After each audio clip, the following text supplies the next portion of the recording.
Okay, over the years I've helped dozens of salespeople to improve their ability to sell. Now, many salespeople have been on numerous sales training courses, and what I developed was based on how, as a therapist, I have to influence people without their knowledge to decide that a course of action that they're going to take is their own course of action. So, for example, if someone comes in depressed, they've got their fixed thinking style, and I know what sort of thinking they need to be doing. I know what sort of things, from listening to them talk, they need to improve their life. But to make them actually have that motivation to get up and do the things that they need to do to stop being depressed, they're not going to do it if I just asked them or told them bluntly to do it. In the same way that a smoker, if I just talk to a smoker and they sort of want to quit but they're not really motivated to quit, then I need to somehow influence them to buy into my ideas, buy into what I think they need. Now, the only way that any of this works is if you put the customer first. Now, recently I knew of a bad example of something that could have actually been quite positive, where a salesperson had lied to get a sale. And there was lots of, from hearing the story, there was lots of variations of what they could have done that would have still made that customer happy, yet they thought that the best way to deal with it was to lie to get that sale. But they were lying in a way that was making it sound like they were meeting the customer's needs, and they were just hoping the customer wasn't going to have to sort of try and get them to honour what they had actually said. Yeah, had the customer not needed to ask them to honour what they'd said, there wouldn't have been a problem. The customer would have believed that everything was perfectly fine, and the customer would have been happy with the service. Yet, because they lied, they couldn't honour that lie. So everything that you learn here, the whole point behind it is that you want to do what is right for the customer. So you don't want to lie, you don't want to mislead someone, you want customers that want to come back, you want customers that want to refer to you. You know, if you've got 10 shops in a high street, for example, 10 mobile phone shops, as there seems to be nowadays, you don't want them to go to a competitor because they felt that they were forced into making a purchase when they came to you. So you want to influence them to come up with the ideas themselves, but within the context of it being what they need and what they want, and making it so that they were going to want to buy it eventually, perhaps then, perhaps another day, from someone. You were just making sure it was you. Now, with therapy, for example, I know that the people want to get better. They're in therapy, they're paying a fortune sometimes for therapy sessions, so they're not going to want to keep coming over and over and over again unless they want to get something out of it. Now, part of it is that sometimes they don't want to have that responsibility of making the change themselves. I'll have people say to me, right, you're the hypnotist, I'm coming to you and you need to make me stop smoking. Now, obviously, as the hypnotist, I can't make them stop smoking. They have to do that for themselves. But what I can do is sell them the ideas that if they buy into the ideas, they'll stop smoking. So those techniques that, as a therapist, I have to use to effectively sell nothing. I'm selling ideas. There's nothing tangible about what I sell.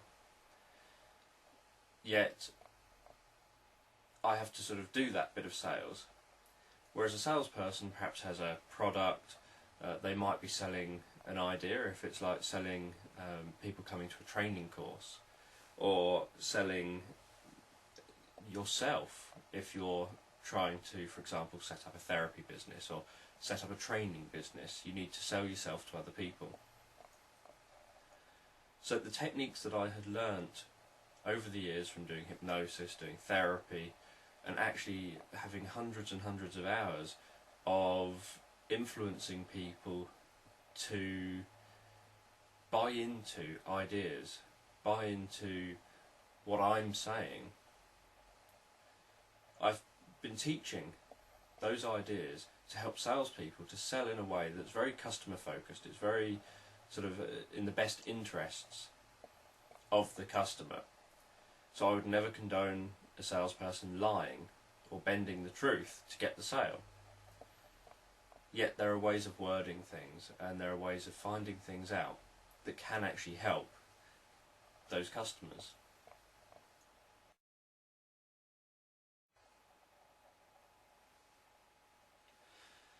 Okay, now what I want you to do is get a sense of a salesperson that it could be a colleague, or it could be someone else, or it could be someone that's given you good customer service.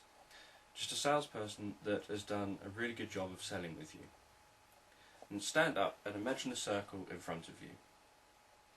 And in that circle, just imagine that salesperson stood there. And have it like a movie, like a sort of holographic 3D sort of movie, so you can see them selling. And they can move around on that spot, so you can see them from different angles. And just imagine seeing them selling to a customer. See what they say, hear what they say, see what they do, and just get a sense of things like how much they smile, how much eye contact they give, what sort of gestures they use, what distance they have from the customer, whether they touch the customer at all during the sales process, what sort of words they use, what sort of sentences, phrases, speed of speech. Get a sense of as much as you can. And then imagine a switch on the back of their head that you can turn on, and you can hear their internal dialogue and just get a sense of what you think they say to themselves.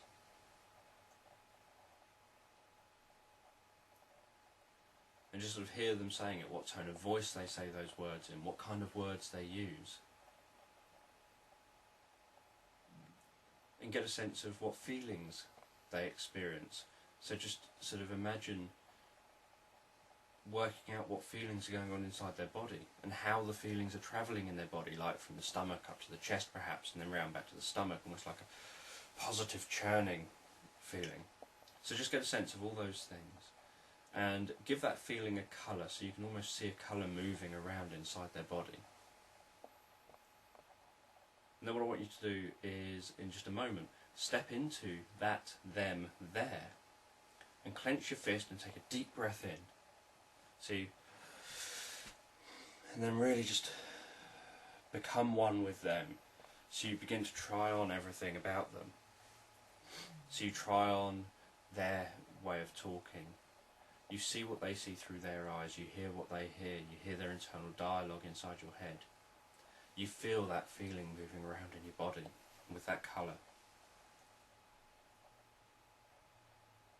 And then when you've had that a bit, step out of them and see them again. And then see them in different sales situations.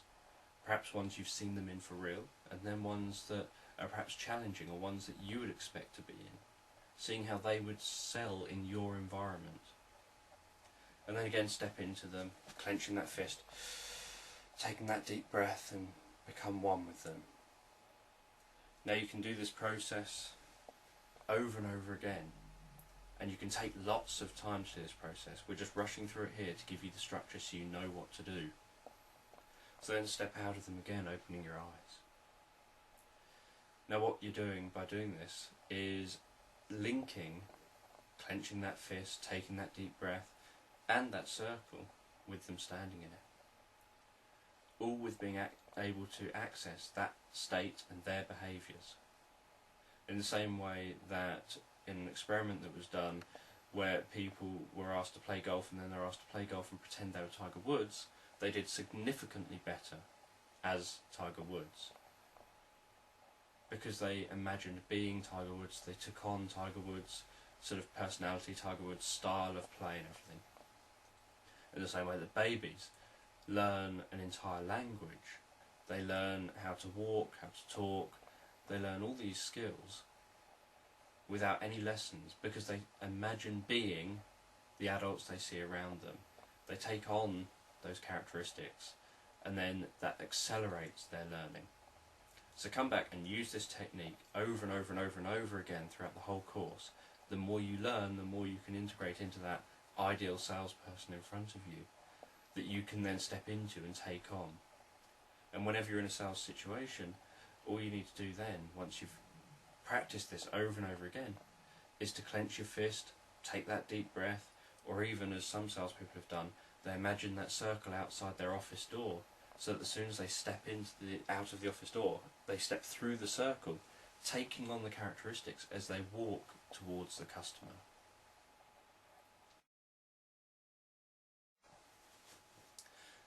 Okay, now to be able to effectively sell, you need to be able to get attention, and you need to be able to keep that attention. So rather than just walking over to someone, as an example, and saying, can I help you? Which immediately gives them the ability to say no. No, I'm just looking. You want to walk over and you want to ask them questions that they can't say no to. Questions that open up a dialogue between you and that customer. So, for example, walking over and saying, oh, which one are you looking at? Or, good morning, sir, which one are you looking at? So you're getting them to have to answer, if you know they're looking at, for example, TVs, then by saying, oh, morning, sir, which one are you looking at? And you sound interested, you sound like you're curious. Which one are you looking at? So you're not just sort of saying, hello, sir, which one are you looking at? You are actually trying to engage with that customer. And then you just work from there, utilise whatever they say, and your whole aim is to be asking questions. You don't want to do too much other talking, you want to spend most of your time asking questions and then just feeding back their answers and making a sort of mental note of what they say they want. So if they say, oh, I'm looking at that TV, oh, what is it you like about it, sir?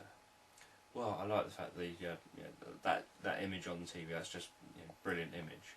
Oh yes, sir, that's because of the XD technology or whatever. So what else do you like about TV? And so you're just getting more information and you just want to deepen it. Obviously every sales situation is different, but the idea is you want to deepen it, you want to get more and more specific. So for example, if someone's looking at mobile phones, and mobile phones nowadays have every sort of different gadget under the sun attached to them. So looking at mobile phones, which one are you looking at? Oh, that one. Oh, what is it you like about it? Well, it's got an 8 million pixel camera. Are you looking to buy today, or are you just looking to perhaps buy later? And again, they're unlikely to say, I'm not looking to buy at all. Some people look with no intention of buying, they're just killing time, their partner perhaps is in another shop and they're just wandering around looking at things. But if there's any chance of them wanting to buy, they might sort of say, well, I'd love to be able to buy it, but I can't really afford it. So you don't want to then push for them buying there and then, because you'll ruin the relationship. You want to push for them actually buying in the future from you. So you find out what they really like about it, you build it up, you get a sense, you get them to go inside their mind so that they spend lots of time imagining what it'd be like to own that product. So you just want to get that attention and keep the attention.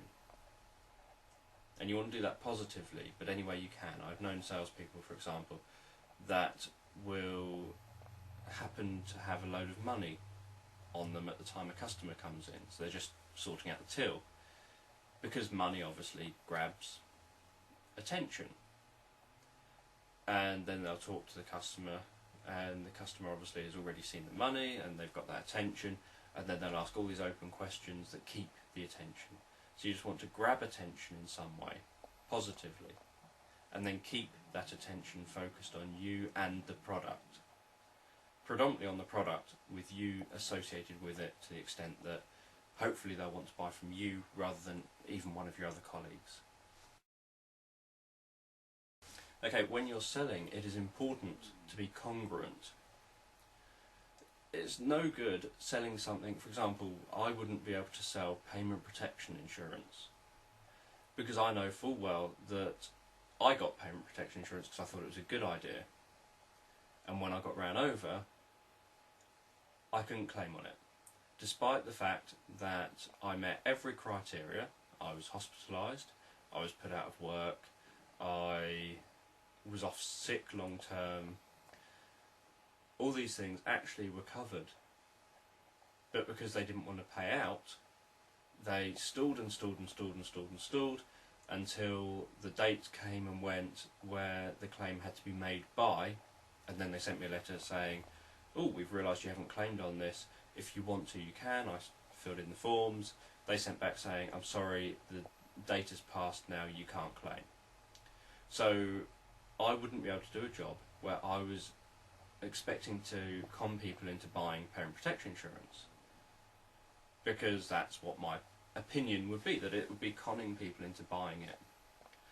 So there's no good selling a product if you're not congruent.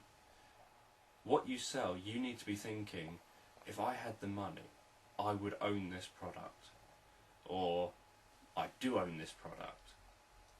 You don't want to be thinking, oh yeah, it's just some old bit of tat, but someone else likes it. You know, you can get around this to some extent by thinking of what it is you do like about it in relation to something else. So for example, say you were selling clothes. You could think, well, I wouldn't wear that, but if I had this specific figure, that's exactly what I would wear. So then if a customer walks in with that figure, you can very congruently say, you know, that is the right item for you. Yeah, if that was on you, you just look beautiful. Yeah, that would just really complement your figure. That colour would complement your eyes. You know, you can sort of talk about it because congruently, because actually you are being genuine. You do know that you're not designed or built in the right way to suit what you're selling, you know, with the fashion example. But someone who is looking like that would suit it perfectly. So you can say this very congruently. Likewise, you could think, well, actually, my mobile phone is very small because I have to carry it around on me all day, I have to do this, that and the other. So I wouldn't want that big chunky phone, but that big chunky phone has all these gadgets, all these special features, so if someone came in who didn't have to carry it around all day, that would be the ideal thing for them. So you can very congruently link the product with the person. The only problem is when you don't believe in the product at all. So if, for example, say you worked for a mobile phone company and you think, well, our network coverage is absolutely awful, our customer service is absolutely awful, and I personally think anyone that's bought any product is going to get poor customer service if they have a problem, and they're probably not going to have network coverage and not going to be able to use half of their minutes that they're paying for each month. And so you feel that actually it's not a product that you believe in. So you end up not being able to sell it because of the fact that actually you're not being congruent. So you need to find a way of being congruent. If you don't like your product, see if there's a market, you know, like a customer base that you would think, actually this product does suit that customer base. And then focus on selling to that customer base. Or see if there's something about the product that you like, or something that you can positively believe in that perhaps marks it out just above the rest of the crowd. So even with things like parent protection insurance, if for whatever reason it was slightly better than the competition, I can congruently say that it's better than the competition, yet in my mind I still wouldn't actually believe in it. But with some products you may well be able to find a way of congruently talking about a part of the product without going there, about the whole bits that you don't like. Okay, now it's important to always know where you're going and how you're going to know when you actually get there. You know, if a customer comes in looking at products, at that moment you don't know what they want, and you don't know how you'll know when it's time to stop selling. So you need to sort of build up in their mind this idea of what things will be like when you no longer need to sell, when they actually just want to buy.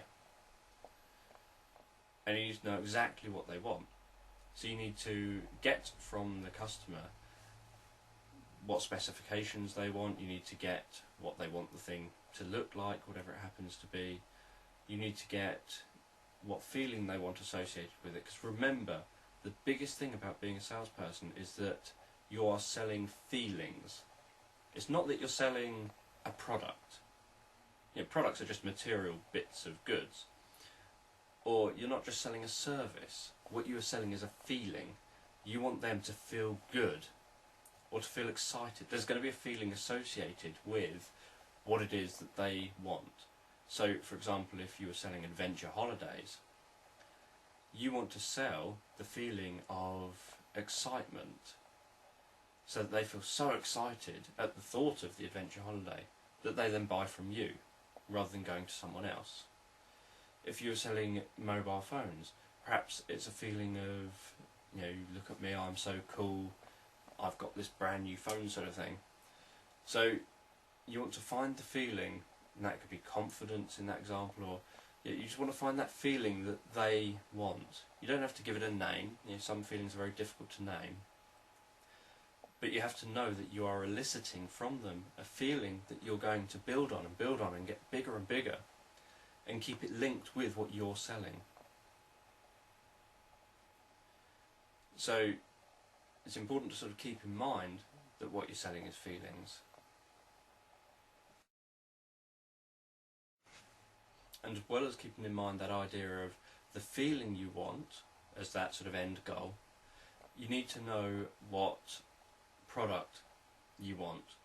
So taking mobile phones, because they're very complex, you need to know, do they just want a basic phone that they can press a button and call someone and be done with it? Or do they want one you can access the internet with? Do they want one that's Wi-Fi so you can access the internet when you're out and about in Wi-Fi hotspots? Do they want one with 3G technology so that they can access relatively fast internet access in most places? You know, what is it that they actually want from the product? What size do they want? What shape do they want? What colour do they want? You need to know that, so that when you get to the end of the sales process, you can say, well, this actually meets all the needs that you've said, this meets all the requirements, so this is the product for you.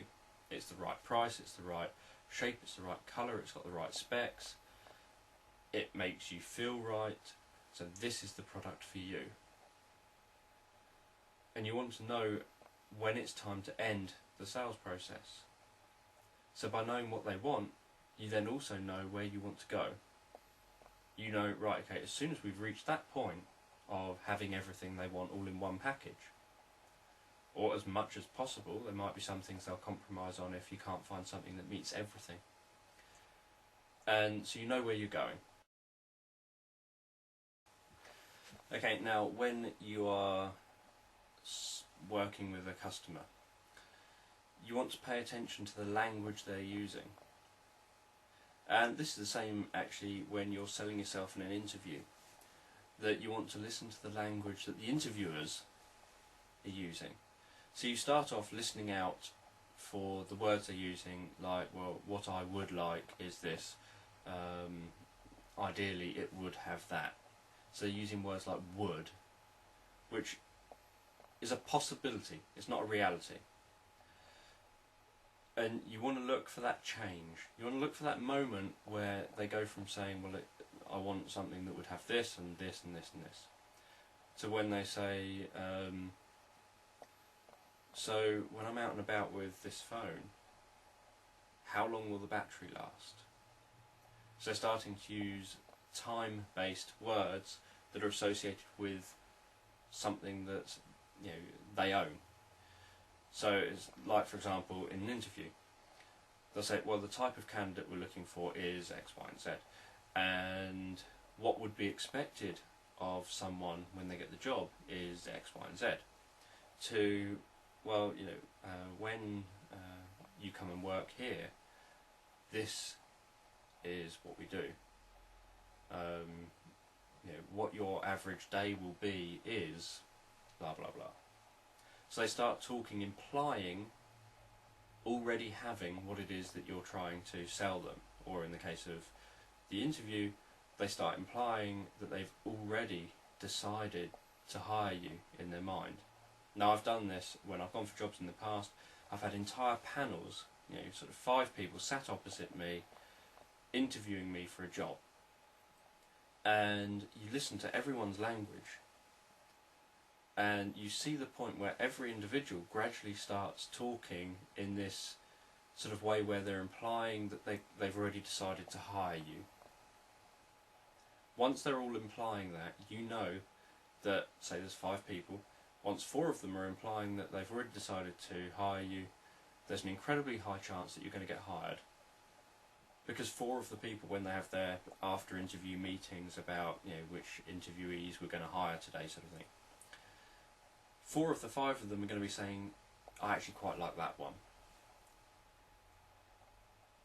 Now, if you can get 5 people to say words that imply they want to hire you, then obviously that's even better. And with a lot of practice, you can actually do that. You can begin to encourage people to reach that point where they want what you've got to offer much quicker, and they go from saying things like would and non-time based, sort of, it's not on your timeline, it's sort of off there somewhere, it's a possibility but you haven't made a decision yet, to will and when, things that are on your timeline, things that are time based, that it's like, that is going to happen.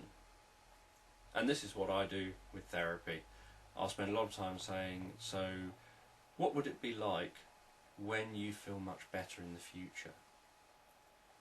So it sounds non-threatening. So I'm using the same process of going from non-time based, where people accept it because it's not threatening, it's a possibility but it's not reality, to becoming reality, disguising it because I started it as a non-reality based term. Okay, when you are selling, you want to pay attention to the person in front of you. You want to pay attention to your customer. Now, if it's telesales, obviously you can't see them, but you can still pay attention to hearing what they sound like.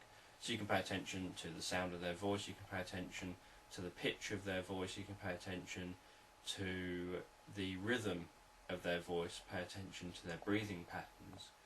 You can pay attention to the way they pause or don't pause, the way they apply extra emphasis to certain words.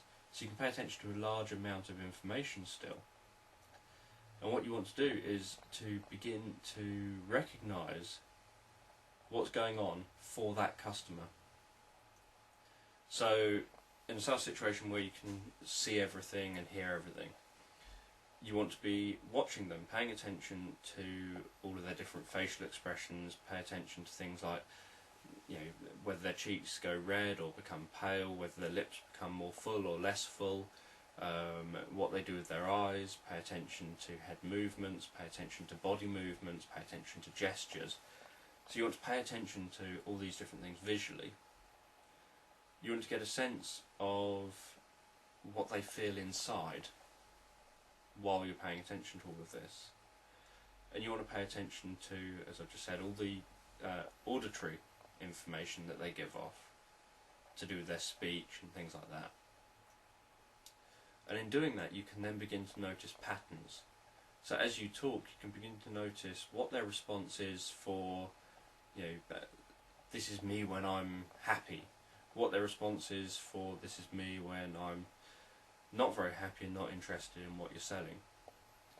And you can elicit these by doing things like problem-free talk. So you can just do general chat around, like, if it's a nice day outside, you can say, it's really nice weather for a change, isn't it? It's really good to be sunny. And so, and if they perk up and look cheerful, you think, right, okay, well that's the cheerful them. So you want a bit of that to link to your product.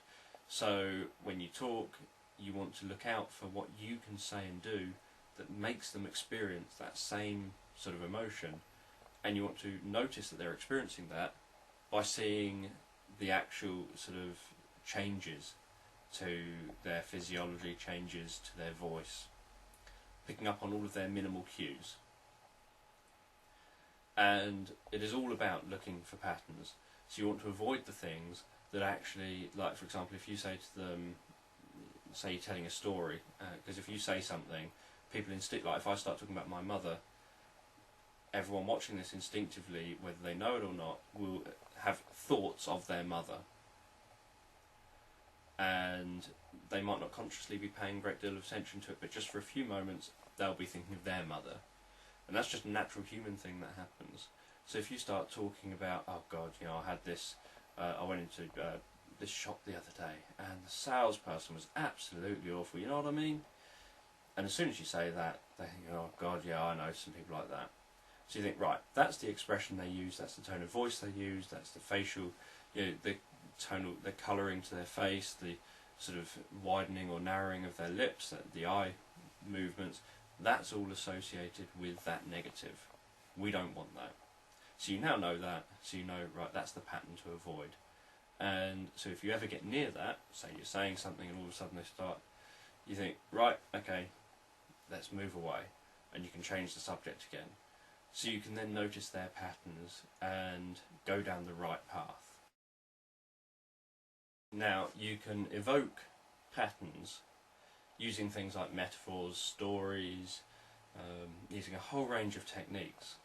So, for example, you could be talking to someone about the weather, or you could be talking to somebody about a sales experience you've had, or you could be talking to somebody about something somebody else liked, or you could be talking to them about, you know, for example, you could be saying, you know, I was with my child the other day and I was in the shop and they just really, really wanted the sweets at the front of the supermarket.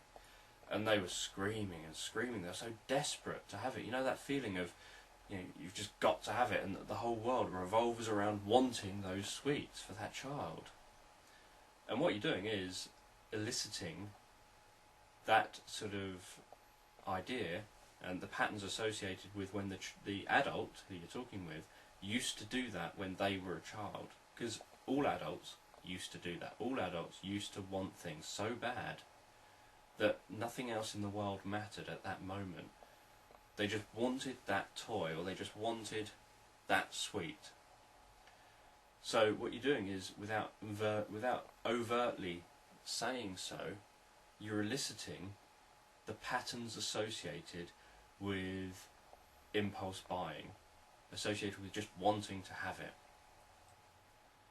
And they'll be accessing those patterns, which you can then anchor, which means doing something that links something you do with those feelings, so that you can access it later.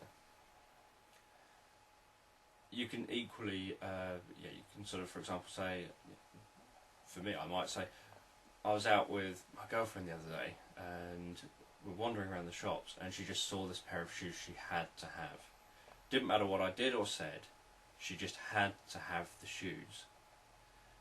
And I tried to take her away from the shoes, I tried to distract her, it didn't matter what I said. It still all came straight back to the shoes. We went straight back to the shop and we had to buy the shoes.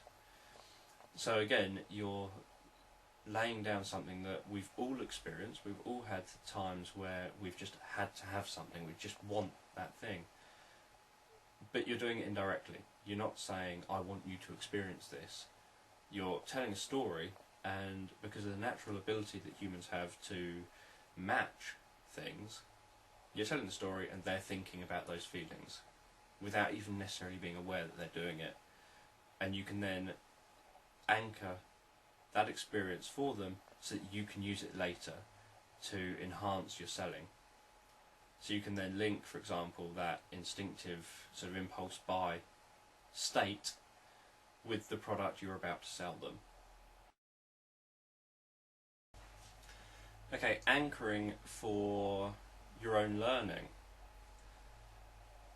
What you do is you just find something that you can use. The common way of teaching it is to say, as you build up an emotion, bring your thumb and forefinger together, and as you approach the peak of that emotion, push those fingers together, experience that for a bit, and then release the fingers as you just sort of perhaps open your eyes or just drift out of that state again.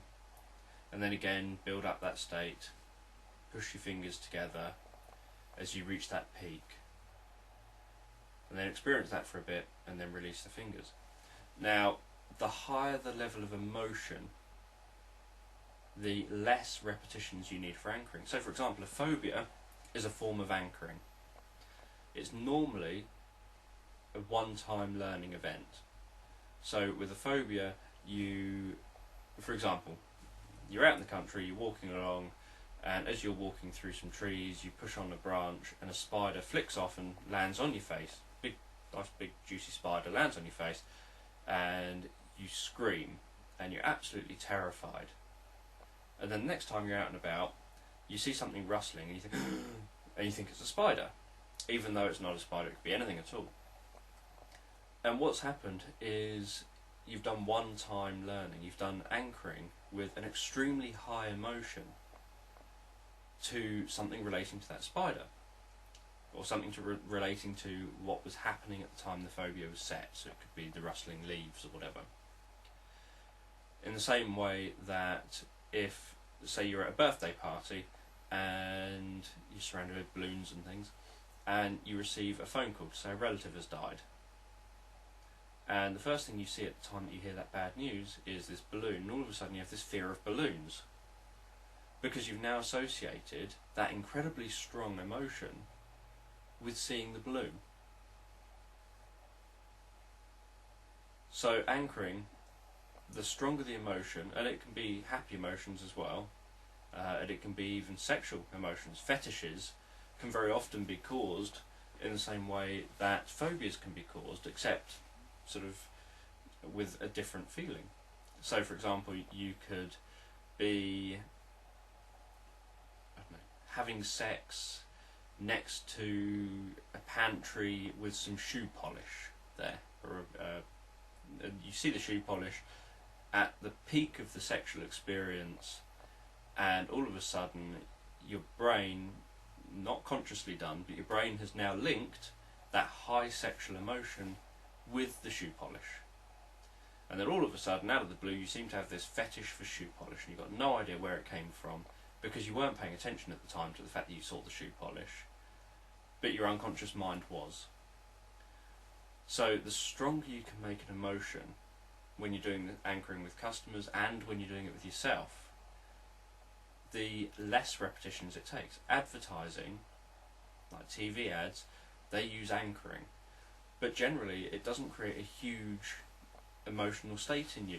So you're watching the TV and you've seen this ad over and over and over and over again, or you're hearing this specific jingle over and over and over and over again, so that it sticks, so that it's sort of anchored, so that when you hear, for example, a jingle, you immediately think of the company.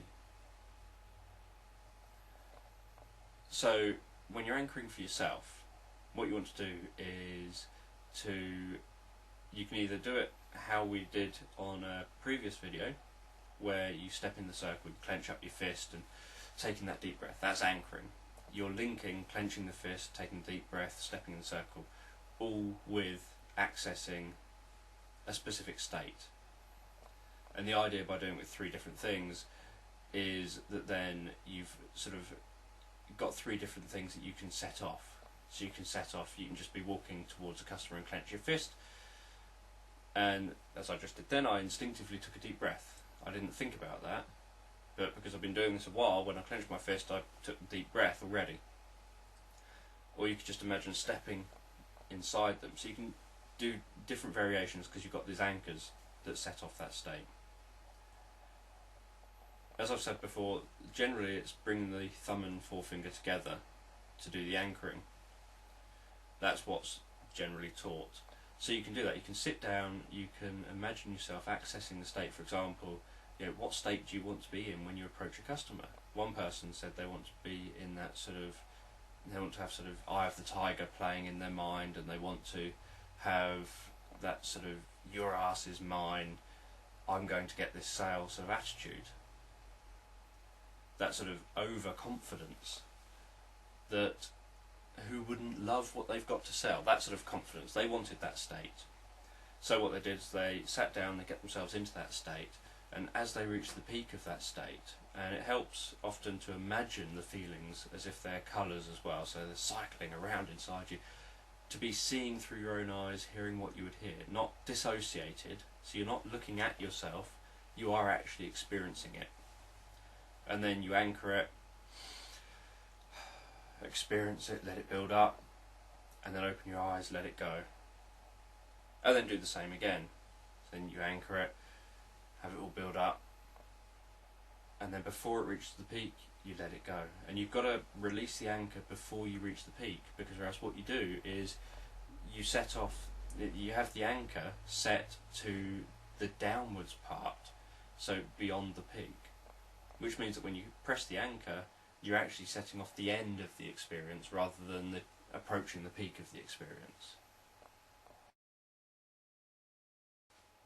Now, when you're anchoring with customers, there are a number of ways to do this.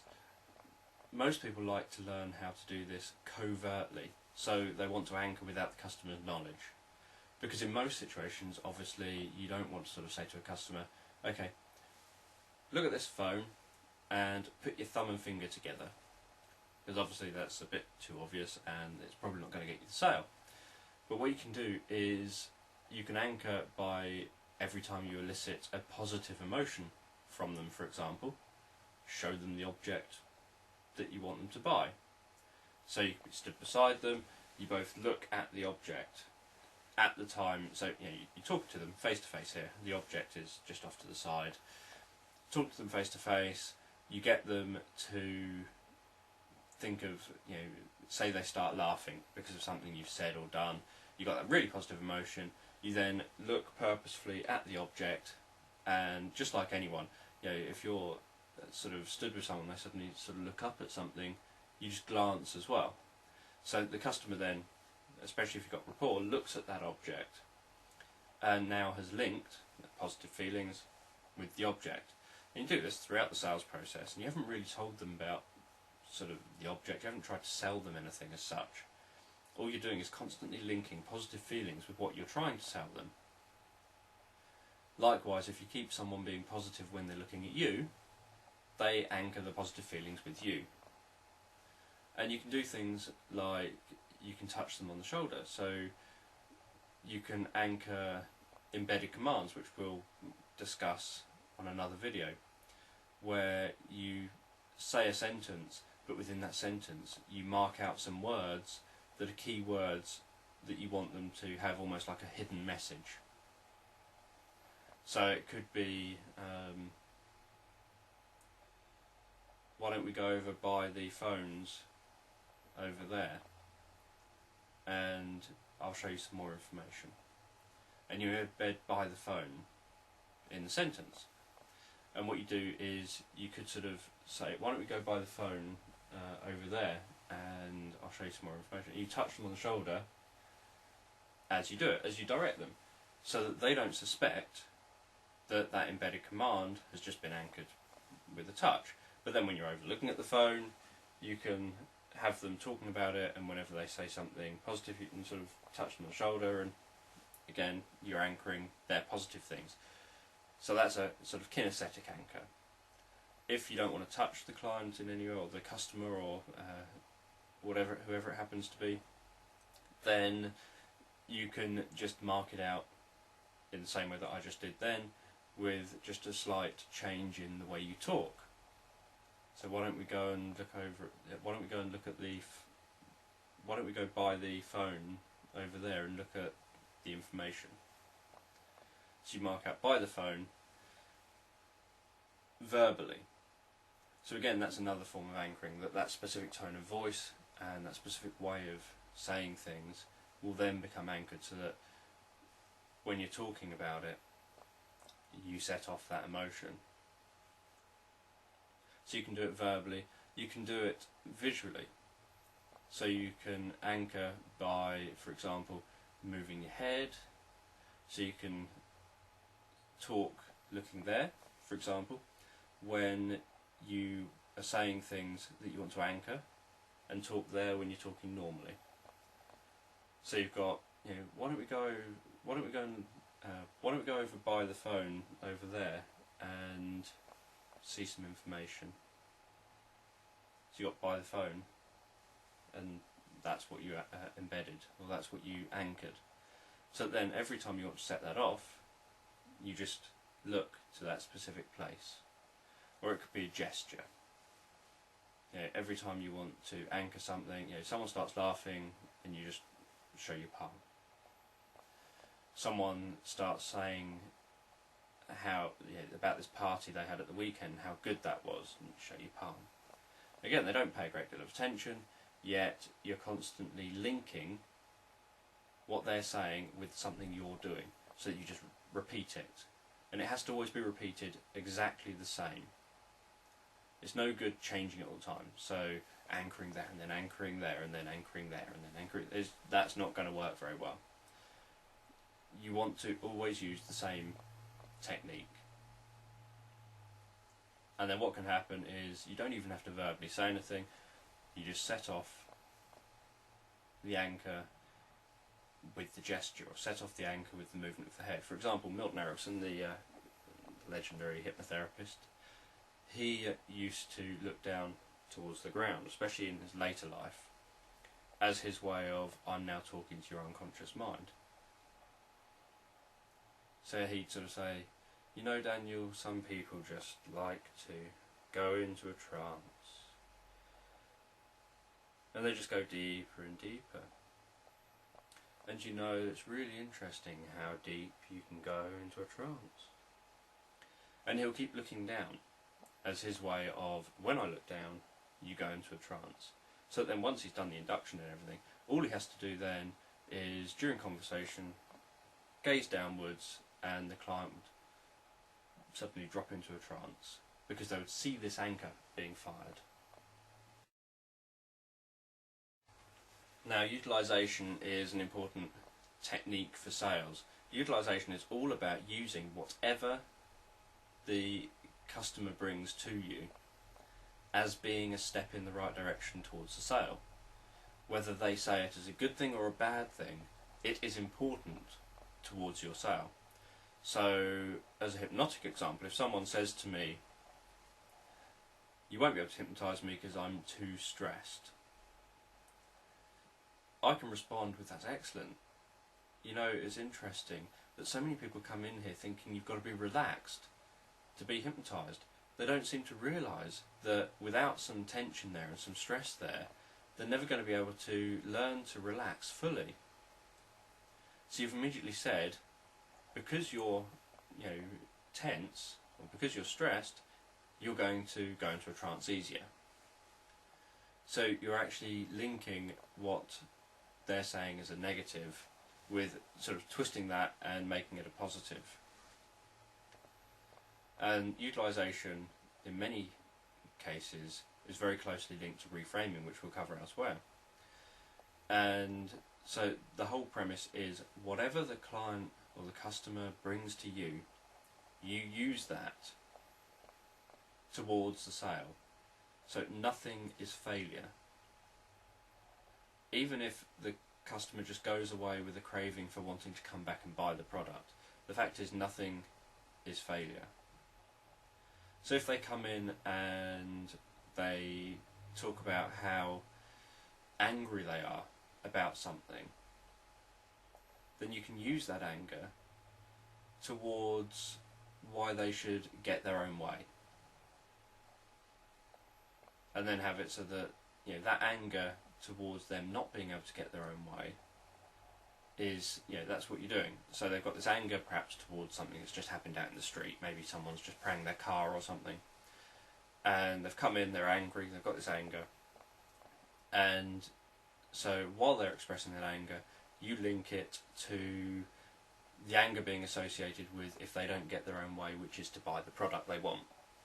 Not that they necessarily know they want the product consciously at that moment. Or they come in talking about what a wonderful day it is outside, how bright and sunny it is, and how good they feel.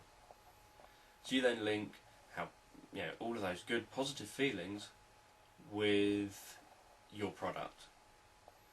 So you're utilising what they give you. They come in with all these positive feelings, you link it to the product.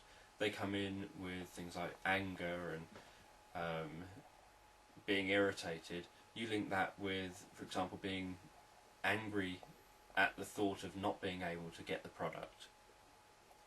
Being irritated with not being able to buy the product right now. So you just begin to learn to use your language so that you can, and it can take some practice at times, but so that you can just adjust what they say and use what they say, and especially when you link it with anchoring, so that you can then anchor something at one point and set it off. So they give you positive feelings, you anchor that and set it off. For example, there's just a sort of hypnotic example. If a client comes in and they can't make mistakes, they feel so uncomfortable with making mistakes, they never make decisions. You know, they come in and because they don't want to make the wrong decision, they don't make a decision. You can then purposefully be making mistakes so that they respond very confidently by thinking, you just made a mistake then. So they're very sure about that. So if they say, my name's 35, my age is 35, and you say, so you're 37, they'll very confidently think, well, no, actually I'm 35, I just told you that. So you're beginning to use what, you know, you're doing something to use what they do. So they then will respond to you with confidence, but you haven't asked for it, but they are responding in their mind at least with confidence you can then utilise. And likewise, if they can't make decisions, in this example, you can utilise that part of it by giving them options where you don't want them to make decisions. Now, I had a client come in with a partner, and the partner came in because they said, you know, hypnosis is scary stuff, I want to see what you're doing, I don't want you to sort of do anything to my wife sort of while she's in a trance or anything.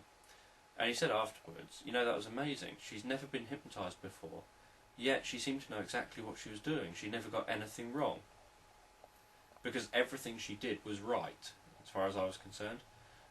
The way she sat, that's the way you sit when you go into a trance. The way she breathed, that's the sort of breathing you do when you go into a trance. The way she answered my questions, that's the sort of answers you give when you go into a trance. Everything she did, I fed back as good, because what you're doing is what you need to do to get what we want. And that's what you need to do with utilisation. You need to begin to have that mentality of, it doesn't matter what a client or a customer says or does, it is the right thing to say or do to get the outcome that jointly you and the customer want. Now, reframing is a technique of being able to alter something that somebody says. So very often it's used with negatives. So somebody says something negative to you and you twist it round so that it actually ends up being a positive. So if somebody, in the utilisation video, I gave an example of this, with somebody saying that they couldn't go into a trance because they were too stressed, and then you're feeding back how excellent that is that they're stressed. If somebody says, I'm just really awkward, I'm really resistant, you feed back how it's excellent that they're going to demonstrate good resistance that can teach them something about how to get their own way. If, for example, they say, I'd love to quit smoking, but I just love smoking too much, you can respond with, yes, many people love abusive relationships because they think that that's what love is, until that moment passes where they realise actually it's not what love really is, and then they move on. So again, you've reframed, you've changed the meaning in what they've said. And the same in sales. Someone comes in and says, you know, I don't like any of those products. And you say, which one do you like the least? and they tell you, I really, that's the one I hate the most. That's just an absolutely horrible product. And so that one's better than that one then? Yes. So you've used what they've said and you've reframed it from being all about the negative to being, well actually, because you hate that, that means you like that. Whereas they initially had said they hate all the products, but you've now got it that because you hate that, you like that. They might not like it a great deal yet, but when you use all the other techniques and you keep building on it, you can get somewhere where you can make them like something even more and actually feel that it's a much better product than perhaps they initially had thought it was. As long as you're genuine and the customer is your focus and their best interests are at heart, and that the outcome is actually that what you are offering meets their needs and their wants, then you'll be okay, because they may not know that just yet.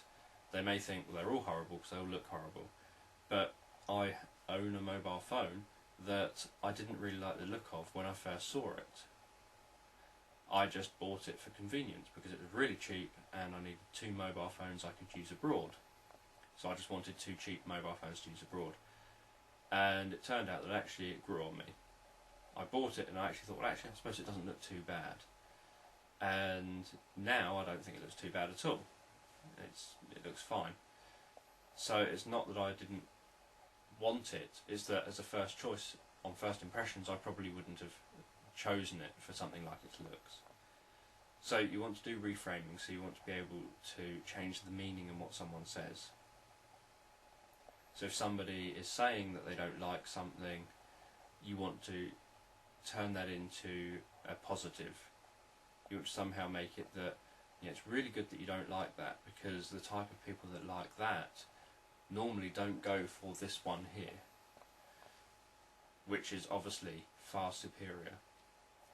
Or just twisting it any way you can, that you can practice this, you can, within your own work environment, you think, well, what problems do people present me with? What are the main objections? How can you then twist all the objections to being a positive? So it could be, I don't want parent protection insurance because I think it's a waste of money. Yes, many people think parent protection insurance is a waste of money until that day where they really wish they bought it and needed it. And it's really good to think it's a waste of money and to be really careful with the money you have. We don't want you overspending, and we don't want you to have difficulties with the money, and at least having the parent protection insurance means that you may be a bit more out of pocket on a monthly basis, but if anything ever happens, you know you've got that security. So it's about changing meaning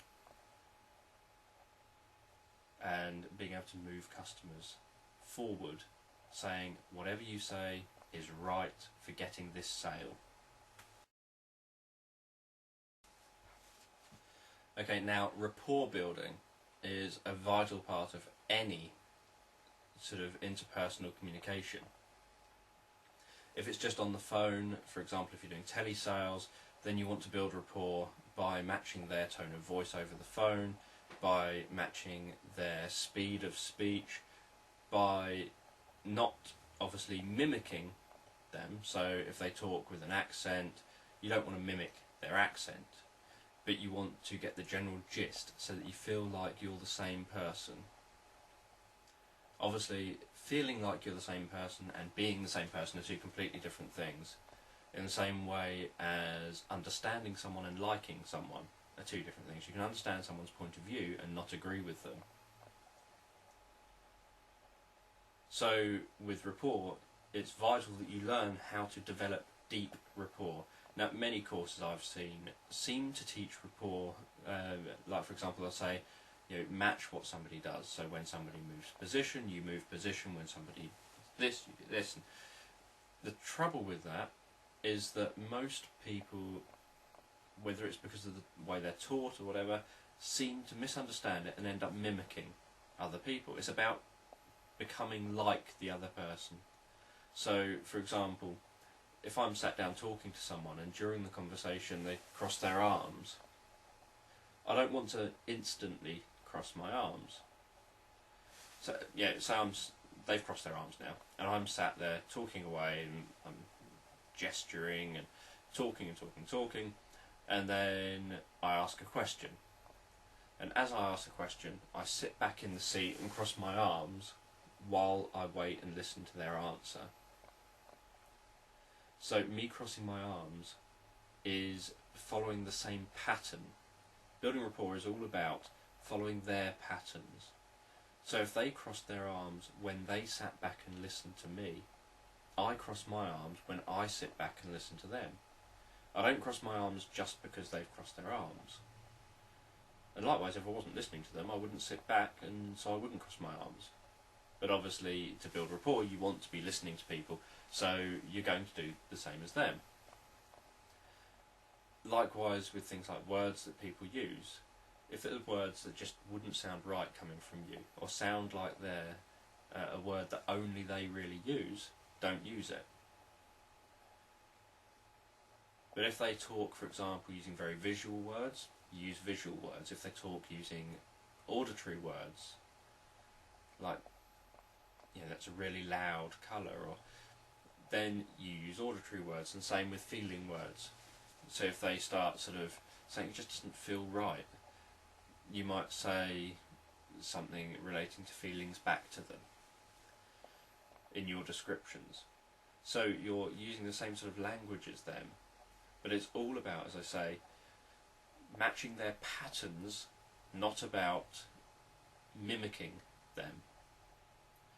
And if you want to be a bit more overt, if you think, for example, that actually it's going to be too obvious, some of the things that you may do, then you can do things like, if they cross their arms, when you sit back, you can cross your legs. Because you're demonstrating that you understand the pattern that they're using. You're just demonstrating it in a different way. So you're expressing it in your own personal way. If they are tapping their foot while they're talking to you, perhaps you tap your finger lightly. So you're just matching their pattern, but in your own unique way of doing so, in a way that suits you and suits the situation, so that you don't come across as mimicking. Because you have matching and you have mirroring. Matching is where you literally, they lean on their left hand, you lean on your left hand. They lean on their right hand, you lean on your right hand. That would be matching. Mirroring is where you're like a mirror image of them. So they lean on their left hand, you lean on your right hand. So you're both mirroring each other. And all of these are actually equally as effective. And the main thing is to be demonstrating the pattern that they're using, rather than copying them identically. And the most important thing, in my opinion, to build rapport with is to match their breathing. Now, many people say, well, I can't notice the breathing. How do you notice the breathing? You can't just stare at their chest. Well, you can see things like the shoulders rise and fall as they breathe. You can see the stomach move in and out as they breathe.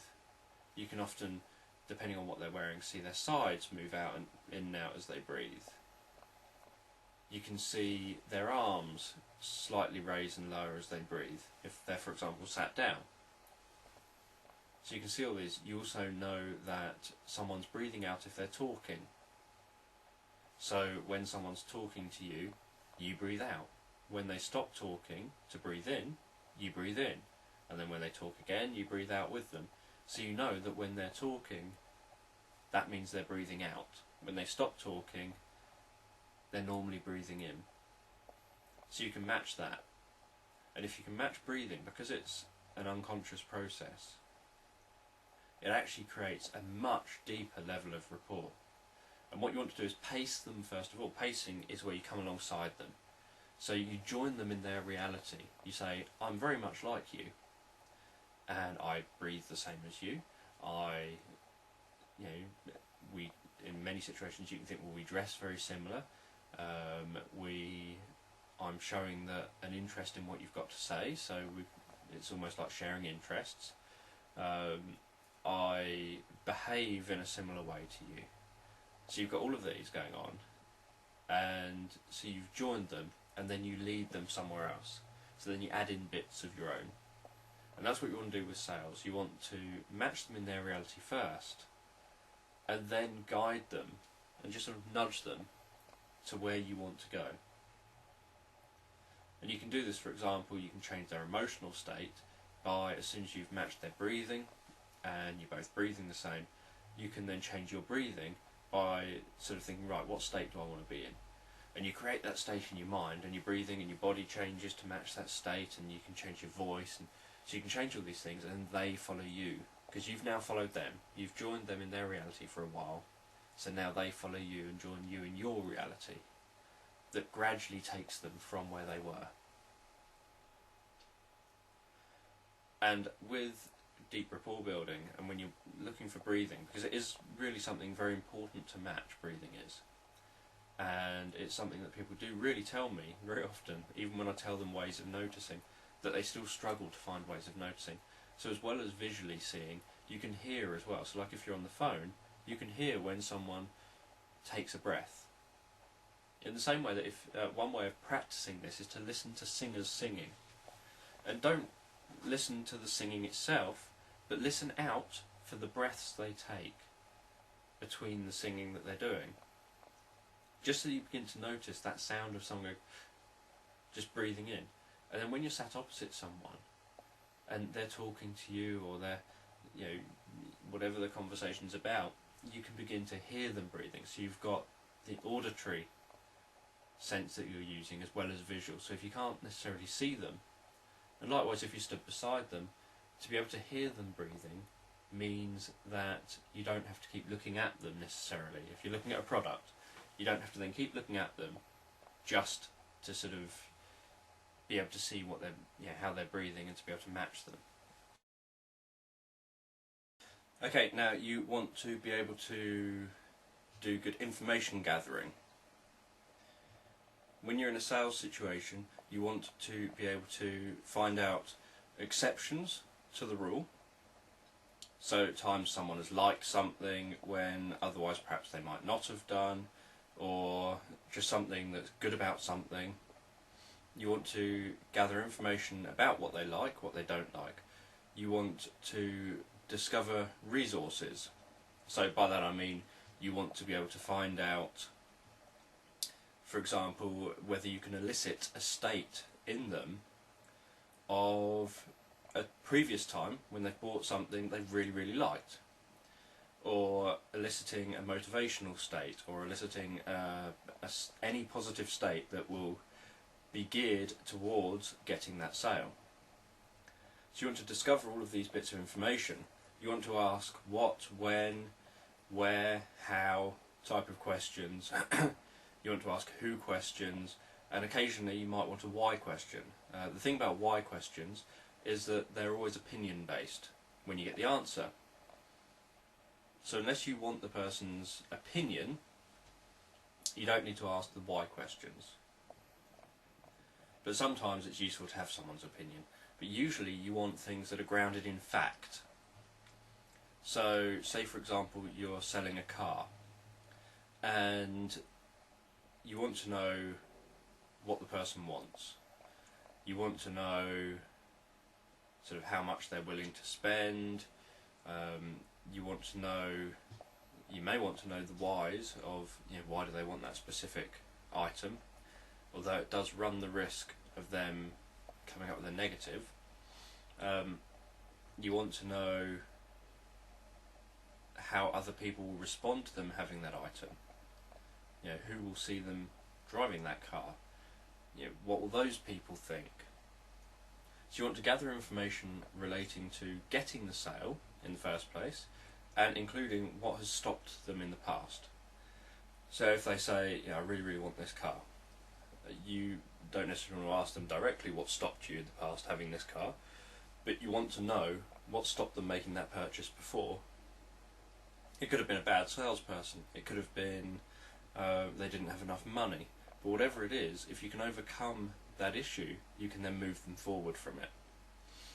You want to gather the information that's going to be around how things are going to be when they own that product. So taking the car for example, who's going to notice when they've bought that car? What are they going to notice? How will they react positively to them owning that car? You want to know what they're going to feel in the future when they're seen with that car. You want to know, how it's going to make them feel to have the car. You want to know what it's going to look like, them having that car. So you want to build up a future-orientated picture as well. So, with the car example, it's, I really like this car. I really want this car because it's going to make me the envy of the town. No one else is going to have it. I'm going to drive around. It's going to make me feel really good that I've got something unique. It's going to be like an expression of my personality. It's going to be something that my friends are going to see and go, wow, I really want to come in the car with you. I'm going to be able to take people out on drives. So you want to build up gather all the information around how your product is going to influence their future life. And you want that to be obviously a positive future life. And if it's not, obviously then it's probably not the right product for that person. So if they say, my wife is going to hate me for taking this home and stuff like that, that might not be the right product to sell them. So you want to know not only what they want, but you want to gather information about how what they want fits into their future. And when you can ask those questions, the what, when, where, how, who, and occasionally the why question, you can begin to really build up a solid picture of what they want now and how it's going to apply to them in the future. And also look for things like exceptions. What stopped you buying this in the past, so that you can get, overcome any potential rejections. Things like what other kinds of cars do you like, so that you can have some sort of comparisons, so that if they don't want one, hopefully there's another one that meets their needs better. So you want to make sure you gather good quality information to get that sale.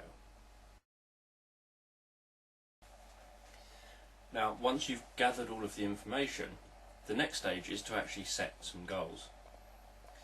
And all of these stages don't have to be done explicitly with the customer. You don't have to be saying, right, now I'm doing this, and now I'm doing that, and now I'm doing this. But what you want is to have some steps that you can go through in your mind. So once you've built rapport and you've gathered information, you want to move on to, okay, well, what do we want? So you've got the goal setting stage. So say the goal is, and there's going to be the goals that you have as a salesperson, and there's going to be goals that the customer has. The customer's goal and your goal might be different. So you want to hopefully meet both goals. So you work out, okay, what do you want and how do you get there? So if it's, well, I want this sale and I get extra commission if I can sell them these specific products as add-ons. So that's what I want. So the next thing is, okay, that's what you want, that's your goal. And you want, again, as with the questions you ask relating to information gathering, you're going to be using those questions to establish this goal as well. So you're going to want to know, well, what is that going to look like? What's it going to feel like? What's it going to sound like? To be putting all of that into place to actually get that goal. So that if you closed your eyes, you'd be able to visualise that moment that they have got what they want and you've got what you want as a joint sort of outcome. You then want to think, okay, what are the steps that need to happen to get there? So in your mind, you'll have steps relating to perhaps the sales process. Well, you need to have them do this, you have them do that, you have them do that, and then once they've done that, they'll be in a position where all they have to do is get through the credit checks, for example, and move on to signing to say they've purchased the item. In their mind, there may be a different set of stages.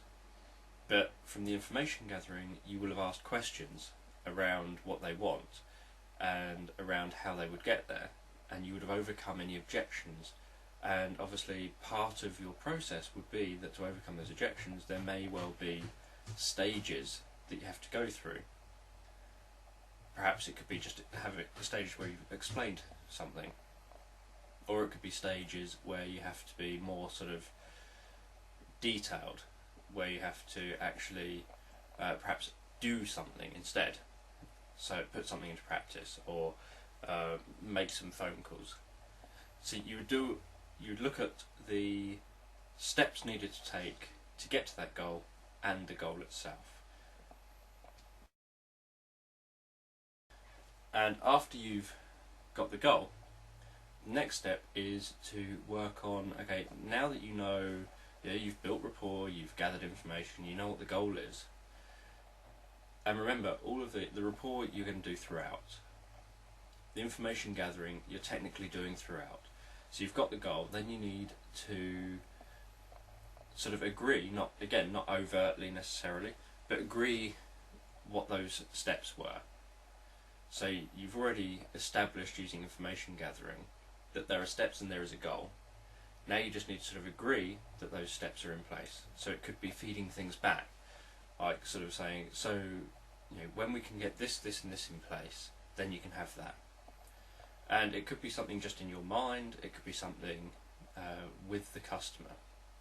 So you agree all those steps, and then you've got quite a good picture then. You've gathered all the information, you've got a nice sort of bundle of information around each step of visual information, auditory information, perhaps the feelings involved, around each of those little steps that lead to that outcome. And you know what the outcome is. So you've got a nice clear road mapped out for yourself and the customer together.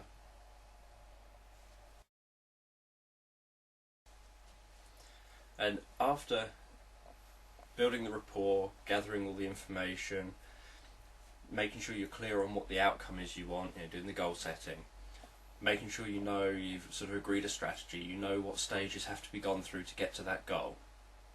You then want to make sure that you've definitely accessed resources within the client or within the customer. You want to make sure that okay, well, I'm going to do this because they need motivation, for example. They might need motivation, they might need to have some positive, sort of happy feelings. They might need to have sort of a desire kind of feeling. They might need to have a sort of playful feeling. So you think, okay, they're the feelings they need, they're the resources we need to access, the sort of emotional resources. So you would go through, okay, let's get these. So you may tell stories, you may tell metaphors, you may give examples from your own personal experience, you may just talk about things like the weather that get these specific resources, and then you can anchor those resources ready for when you then guide them through the process that comes after this step. And so you get all those sort of emotional resources. It could be there are other resources that you need as well, like relating to the people they have around them in their lives. So it could be that that something relating to a child, they want a car, and one of the resources is that because they've got a child, they're going to need a specific type of car, and so you establish with them that actually they've got such a desire to make sure their child is happy that they would have to buy the car because that's what will make it so that it's easier to transport the child around. So you've then got another sort of resource, using the child as part of the resource. It could be friends and family members used as resources based on the support they're able to give, or the information they're able to give, or something they're able to contribute. So you can find any number of different resources that you feel are necessary to get you to where you actually need to go with this specific customer. And obviously every customer is completely different.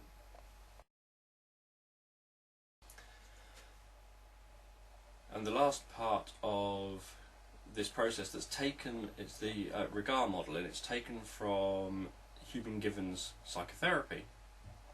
And it's a sort of structure to therapy sessions that helps you to make sure that you've got all aspects that you need, so that at this final point you can actually help that client in the therapy setting, help the client to be able to accept what you're about to say to them. And this last part is the sort of mental rehearsal stage. So what you want to do is you want to help them to mentally rehearse having the outcome that you've just spent all this time agreeing.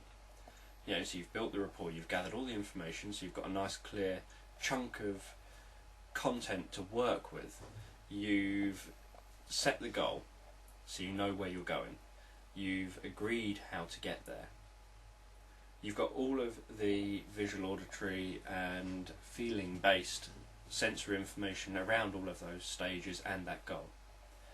You've accessed the resources that the client has got by using anchoring and techniques like that to make sure that you can fire them off linking with your product. And then, on top of all that, you're going to guide them through what it is that they want. So what you're effectively going to be doing is setting them up so that if they don't purchase, they have a craving and they want to come back and purchase. So what you're really doing is setting up a post-hypnotic suggestion, but you're not calling it that. You're going to be setting something up that makes it so that they end up missing not having it.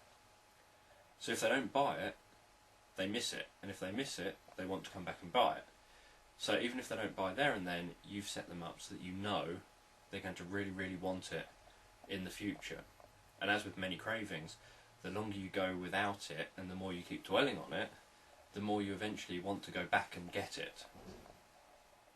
So with this sort of mental rehearsal stage, what you want is to really replay to them what it is you've agreed up to that point, and then really, really embellish this idea of what it is they're going to have and get out of it. Now remember, there are some people that will just come in and say, right, I want this, and you just give it to them. If someone really is that simple, I don't mean sort of simple in a horrible way, I mean they have a clear objective, they know exactly what they want. Don't get all complicated and try and beat around the bush and do all of these stages when you can actually get the sale over and done with in 5 minutes flat by just doing what they ask.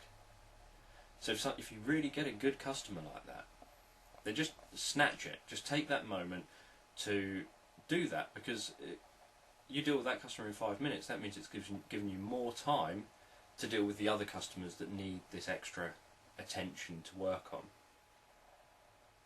So anyone that's really simple to deal with like that, just take the simple route rather than complicating things. But if you have really needed to go through these stages with the customer and they haven't, you know, you're the one persuading them to buy, they came in sort of thinking, I sort of want it but I don't know, then they're the sort of customers that you use this entire process with. The ones that haven't just come in and said, right, I want X, Y and Z and then I'm going. Because, for example, that's the sort of shopper I am. Normally by the time I get to a shop, I know what I want, I've already researched it, and all I want is for a salesperson to give me what I ask for. And the number of times I've been into shops and the salesperson is trying to convince me to have something I haven't asked for, or trying to convince me to go for a different type of something. For example, I go in for a TV and they're trying to say, no, you don't want that TV, you should have this one, this is far better for you. That's not what I want. I want someone that's going to say, yes sir, here you go, it's this much. That's all I want. So you will get customers like that, and at the same time you get other customers who are a little more awkward, or who just need a little more persuading. Now this mental rehearsal stage is all about just laying that down. So you want to make sure that, you know, they don't have to close their eyes. It's not like doing hypnosis as you see it on TV or anything like that.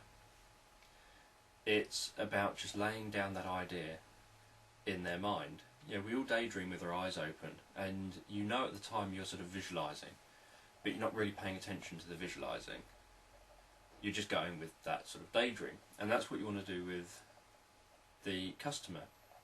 You want them to be drifting into that sort of daydreamy state, thinking, oh yes, you know, I can really imagine, you know, obviously not verbalising it, but they're thinking, yes, I can really imagine owning that car, driving around, really imagine the window wound down, the air rushing in, and so you're building this all up for them. You know, you're feeding back, essentially, what they've said to you and what it's going to be like when they have it, which they've told you. You've asked them and they've told you all this already. But you're feeding it all back in a way that's sort of more structured, so that you are taking them through that process. You're having them experience, you know, what it's like to, you know, imagine what it would be like when we've got all this paperwork done and you can just drive out of here. Or if they're not at the stage where they're going to be likely to sign the paperwork yet, or you don't think that that'd be an appropriate thing to say, it could be, you know, you imagine what it's like to own this car. You know, you're driving down the road, you've got people's heads turning, looking at you, all things they've told you previously. You know, you've got people's heads turning, looking at you, you can feel the wind breezing in the window through your hair, you can smell that sort of fresh air out there, you know, the comfortable drive. It sounds, you know, you can barely hear the engine, or if it's someone that wants to hear the engine, you know, you can really hear that engine roar. So you're building it all up for them, and yet you haven't told them that you want them to necessarily buy. You haven't forced them into it. You haven't said, right, you're going to buy this now then, or you haven't done anything too overt. They can still at any point choose to walk away, but if they choose to walk away once you've done all that, once you've built up, you know, you've sort of used time-based language as well. So you've said, you know, imagine yourself 6 months' time. You know, imagine what it would be like in 6 months to be driving along with this car. Well, you've now set it up as a post-hypnotic suggestion for 6 months' time for them to be driving around in the car. And that means that they will have a craving to want to purchase it in time to make that a reality. And they will, their unconscious mind will be looking for ways of making the suggestions reality. But you're doing it in a way that sounds very sort of blasé, very off the cuff, you know. Imagine what it'd be like in 6 months' time to be driving down the road with this car, people looking at you, you know, people think, wow, look at him go by in that car. You're building all this up. So that's a sort of rehearsal stage, and you want to do that fully, and you want to really take time to just practice, perhaps in a mirror, in different situations relating to your sales environment. Just practice running through that section of it.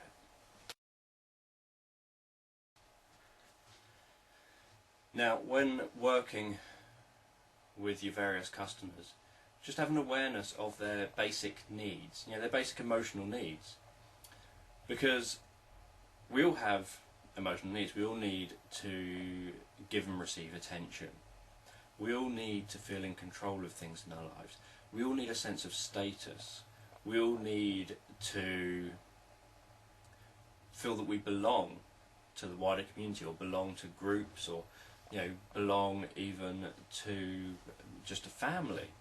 So we have these various emotional needs, and as a salesperson, you can utilise the fact that we all have these needs that need to be met in all areas of our lives to one degree or another. You know, some people are very good at being alone and enjoy spending time on their own, yet they still have a need for giving and receiving attention, and they will get that met to the amount that they feel they need it. And people will get needs met positively or negatively. So if they can't get a need for attention met, and it's not being met to the level they need, they may muck around, or they may do things wrong as a way of getting that need met. So as a salesperson, in the same way that a cult can meet people's needs to make sure that they join up to the cult and stay joined up, you can meet their needs to make them want the product, because the product will suddenly meet certain needs of theirs. So if they got a need to feel in control, so you can meet that by being very overt in what you do, so that everything they come up with is what they come up with. So you're asking lots of what, when, where, how, who sort of questions, So they're coming up with the answers, and when you feed it back, you're feeding back what they've said. So they came up with it, so they're in control. It could be that something relating to the type of product it is. You can bring up sentences and you can bring up lines that relate to being in control. It could be that you need to get things like the need for attention. So by you listening, by just asking questions and then listening to the answers, rather than doing a lot of telling, you're allowing them to receive attention. And you're also giving them attention. You're listening to them, but you're also showing a curiosity. So you're paying them attention, saying, I'm really curious about what you like about this. So you're paying them attention and receiving their attention. You're allowing them to give you attention by telling you things. So you can do the giving and receiving attention. You can have them have that sort of sense of status, or that sense of belonging, all these different things. You can worm those into how you talk about the product. So that what you're doing is actually saying, this product meets your needs. Not just the needs of, right, I want a phone that's got an 8 million pixel camera, I want it to be able to play YouTube videos, I want it to be able to have BBC iPlayer, I want it to be able to access Facebook, MySpace, Twitter. So not just those needs, the sort of very practical needs, but the emotional needs. So if it's taking mobile phones, because it's such a variety, it could be, this phone is really stylish and top celebrities have it. You may not word it quite like that, but you could say something that implies that, so that they then think, oh, if I have that, I get a sense of status. It could be that what gives them the status is actually having the most practical phone. So it doesn't have to be style, it could be, you can get like the JVC phone, or JCB phone even. And so it's really hard wearing, you can drop it, I think it's waterproof to some extent, it's pretty hard wearing, so it's a really tough phone. So if you had that and you're in that work environment, all of a sudden you're the one that's got that status. He's the one with this phone, it's really cool. So it's not a stylish phone, but it meets their needs for giving them, as an individual, status. And likewise for all the other emotional needs, you just think of what emotional needs you have, and then how, or even research it, and then how those needs could be met by what you sell. So that when individuals come in, you can just get used to thinking, right, okay, you've told me what you want, well, this is how it meets your needs.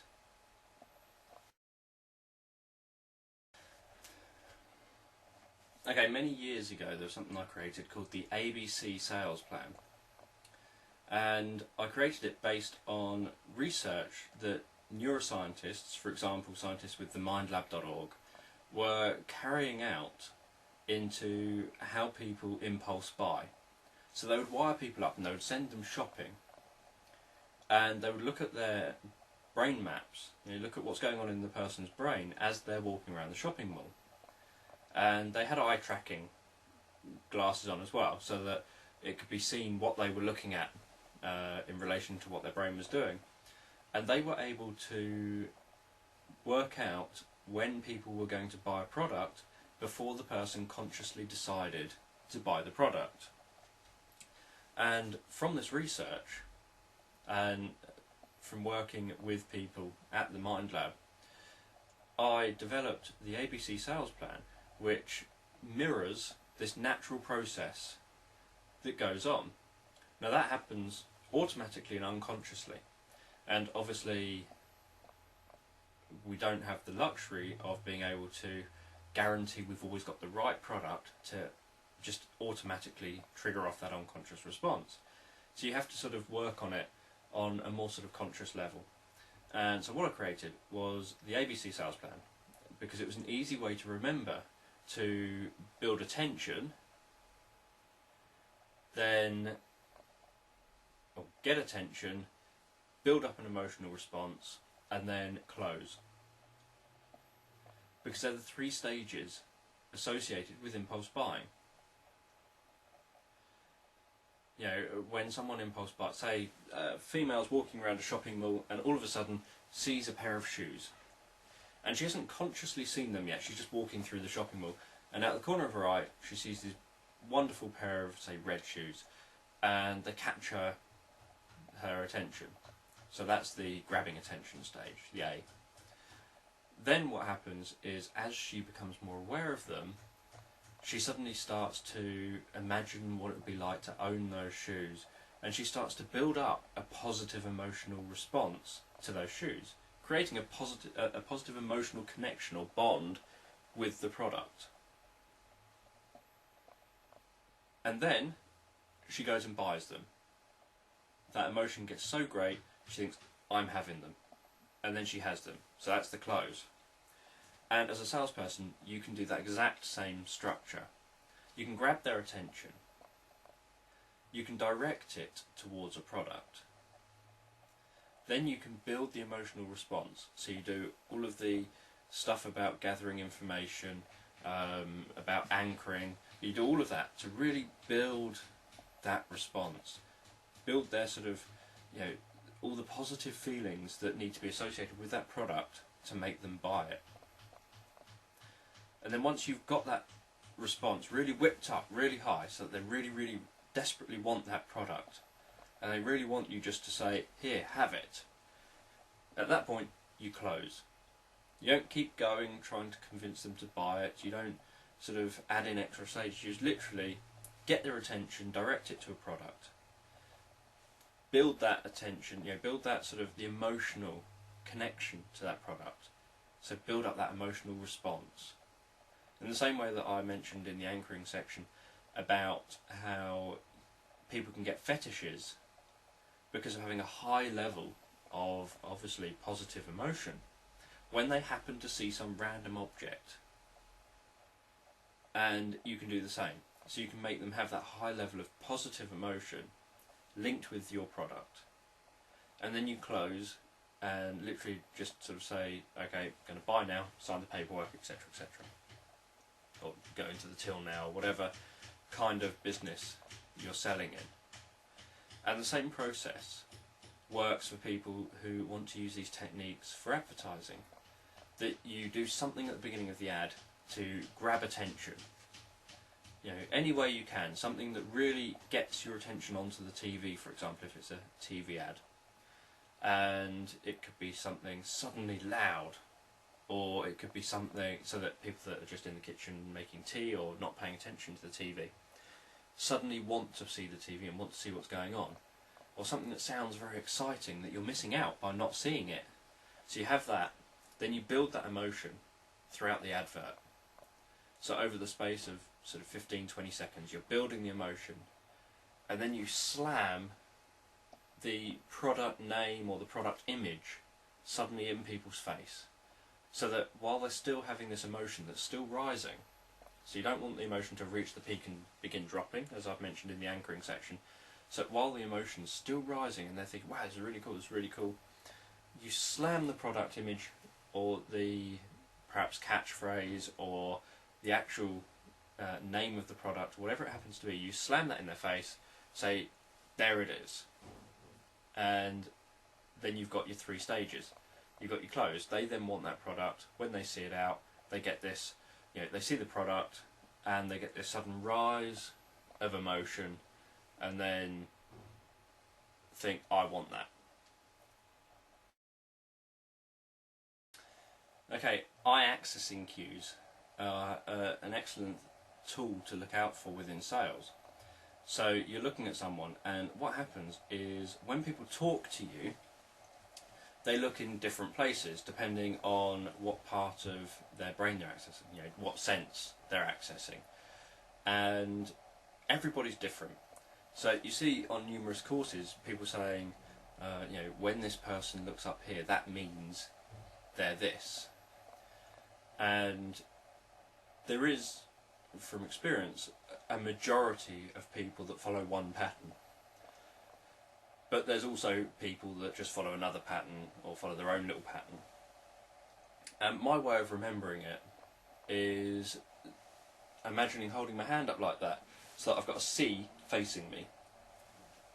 And everyone the other side, so the people I'm looking at, they're the ones it relates to. So everything down that side of their face is constructed, and kinesthetic. So the feelings. Obviously kinesthetic doesn't start with a C, but it sort of is the easiest way to match that everything's a C that side. And on the other side, it is remembered.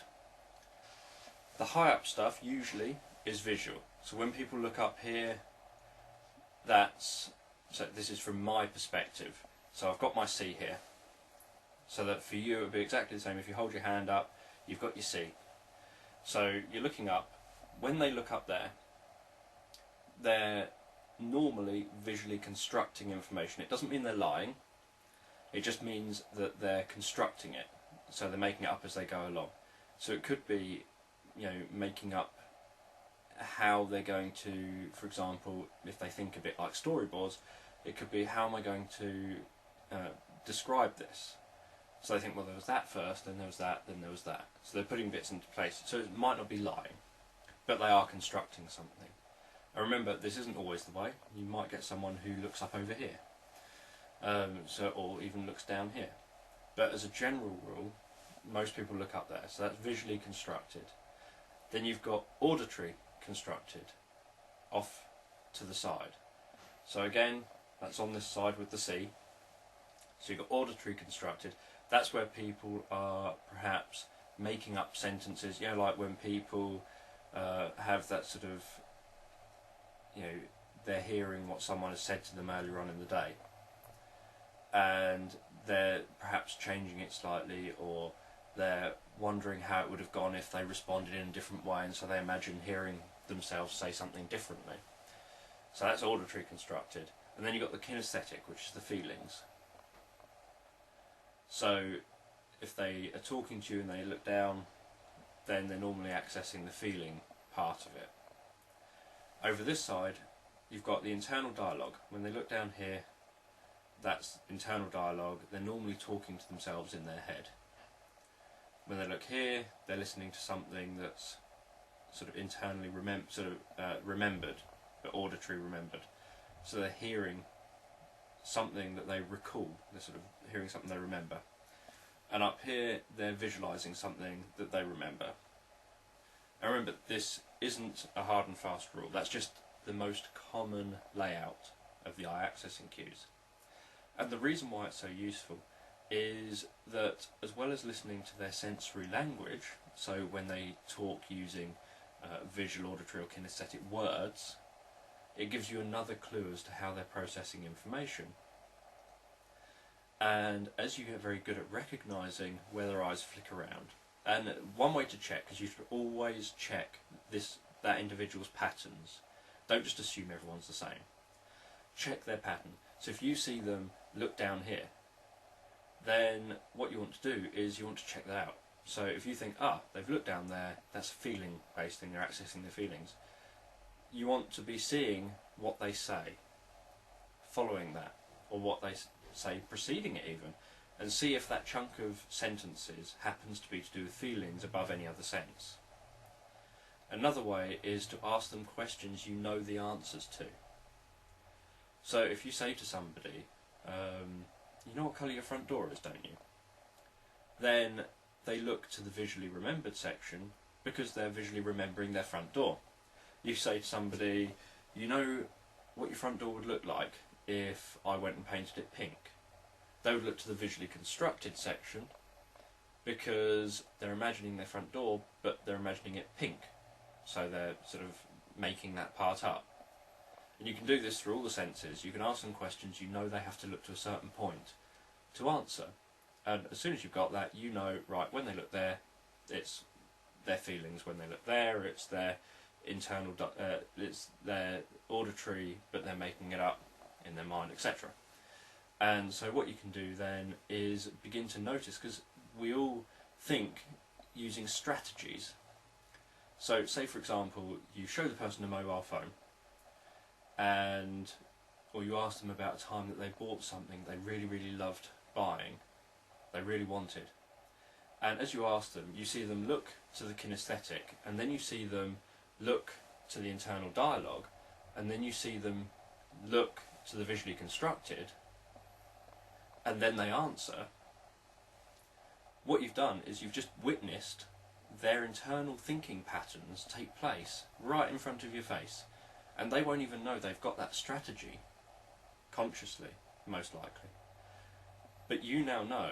So their way of buying something they really, really love is to see if it feels right, then to ask themselves something about whether it feels right, perhaps, or ask themselves, is that feeling correct? And then to see, probably in their future, what it's like to have that. So you can then come back with, using the mobile phone, you can come back and say, you know, this mobile phone, you know, when you look at it, you can really feel what it would be like to have that sort of desire. You know, you can really get a desire for what this phone would be like. And you can tell yourself that this phone is going to somehow enhance your life.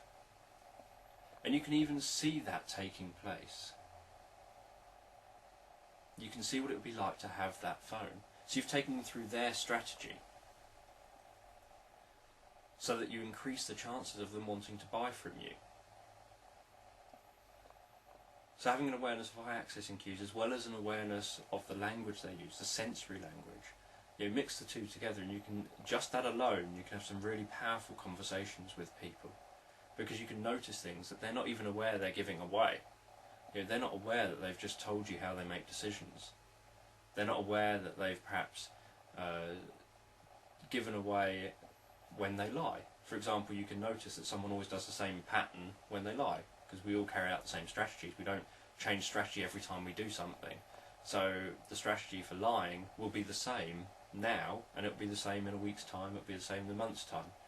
So if someone's lying and you know they're lying, and you've recognised their strategy, you now know what they do when they lie. So just by looking at them, they lie to you, you know they've lied. And it's very difficult for them to disguise that, especially if you don't tell them that you're looking for it. So practicing this sort of whole eye accessing cue thing is a really beneficial process to go through. Now, one of the most commonly used techniques, language techniques within sales, appears to be the yes set. And many salespeople sort of do it slightly over the top in the wrong areas. They don't seem to realise that actually the yes set is all about getting agreement. And so it doesn't matter what the agreement is. A lot of salespeople seem to focus on getting the agreement relating to the sales, you know, relating to the selling you're doing. So they'll say, you know, you'd agree this is a really nice phone, you'd agree this is a really this, you'd agree with this, you agree with that. They'll say things to get a yes associated with the item, when any yes will do. So, for example, it could be that they've told you their name.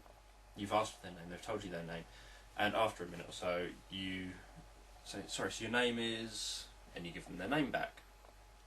They'll agree with you, yes, that's my name. And you can use it, you know, so you've come here, if you've got to know the answers before you ask. So you've come here just to browse, if they've come there to browse, they'll say yes. Or, you know, so you've come here because you really want to buy a phone today, so yes, if that's what they want. So you've come here to really buy a car today, or you know, it's good weather outside, if it's good weather. So whatever it happens to be, ask any question that you know the answer to, and you know the answer is a yes. Just so that you get those yeses. And you can get yeses about any random thing at all. One of the best ways to get yeses is just to say things back to people that they've just told you. So if they say, yeah, I really like that car, I just love that sort of shade of black. So you really love that shade of black? Yeah, yes. That you've just got a yes. And they don't realise it. But all you were doing was telling them what they told you. So you can do that to get the yeses. But the important thing is that the more yeses you get, the more agreement you get, the harder it is for somebody to then say no. or at least to disagree with you. But it's important not to just keep reeling off things that get yeses, because if you do that, you know, after 5 minutes of getting yes, yes, yes, yes, yes, yes, yes, yes, yes, they get a touch suspicious. So you don't want to do that in isolation. You want to do that in relation to other techniques.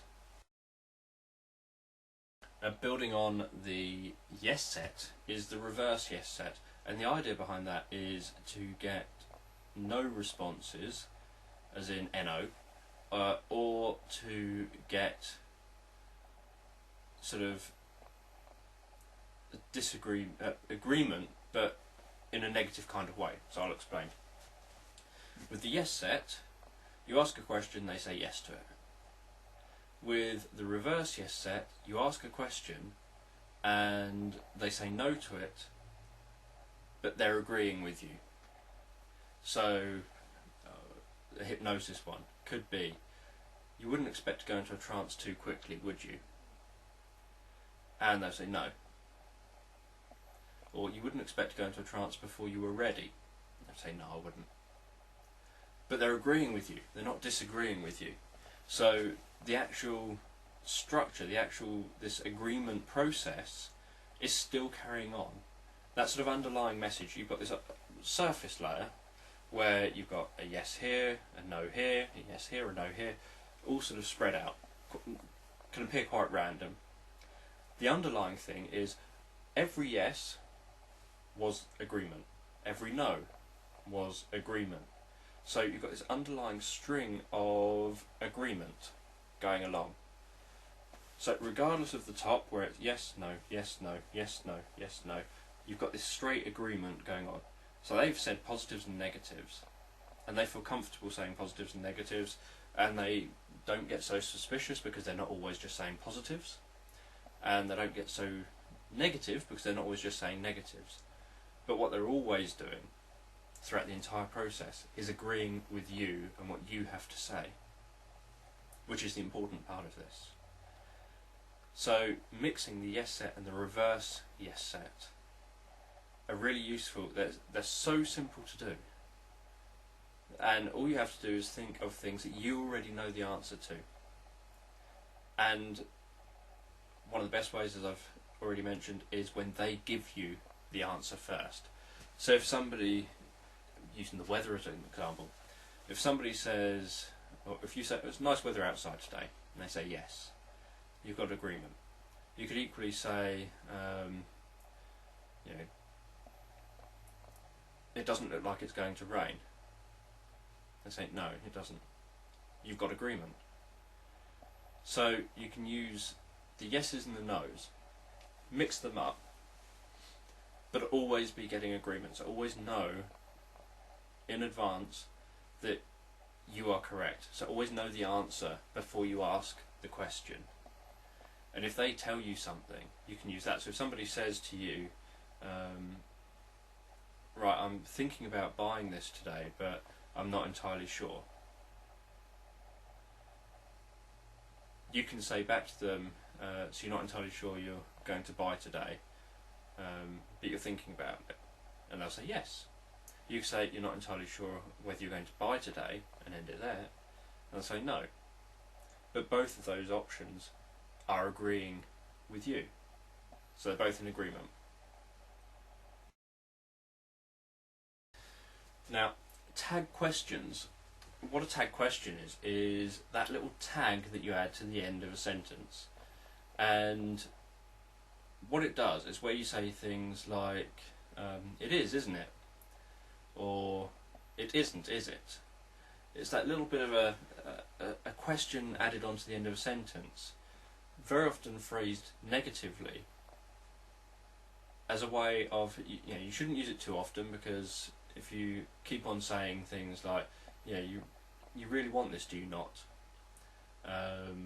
Or yeah, you keep saying things over and over again like that, it sounds a bit odd, and it can begin to sound like you're somehow manipulating them, and it stops having the same level of effect.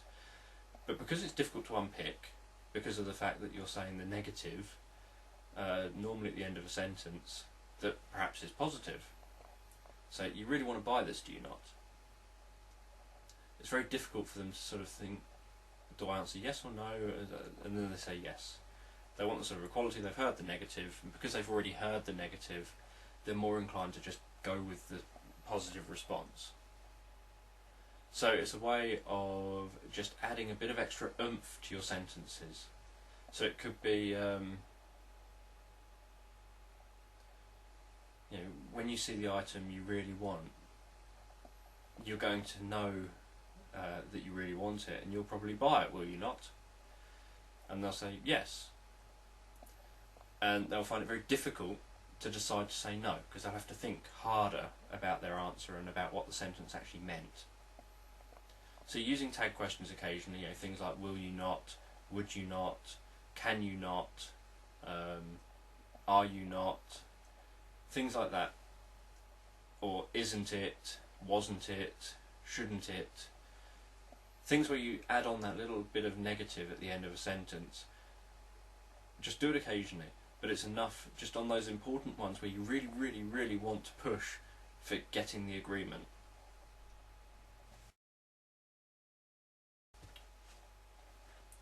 Now, compound suggestions are suggestions that you give where you compound one part onto the next part, onto the next part, onto the next part.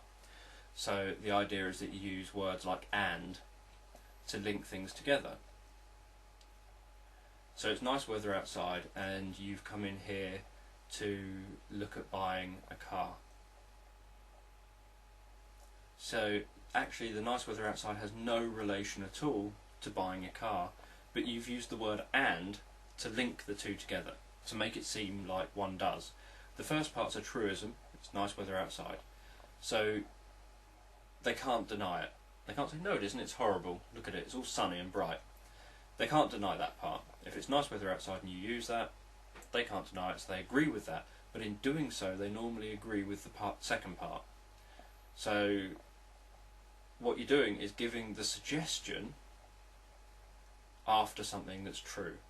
So it's nice weather outside and you've come here to look at buying a car.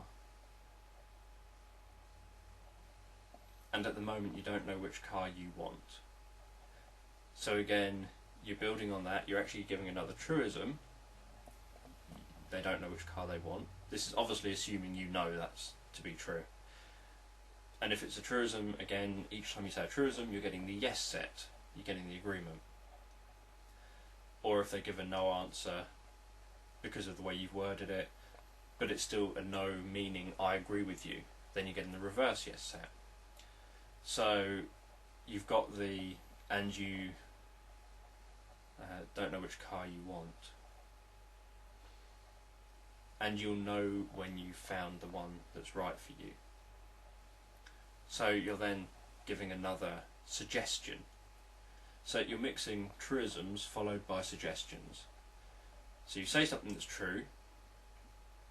Hi, you've come here because you'd like to look at different phones, and at the moment you're unsure which one you're going to buy. So you're constantly having a truism followed by a suggestion, and you can make them more obvious or less obvious depending on the situation, depending on the client. My advice with all of these language techniques is to write pages and pages and pages of them out based around your own sales environment.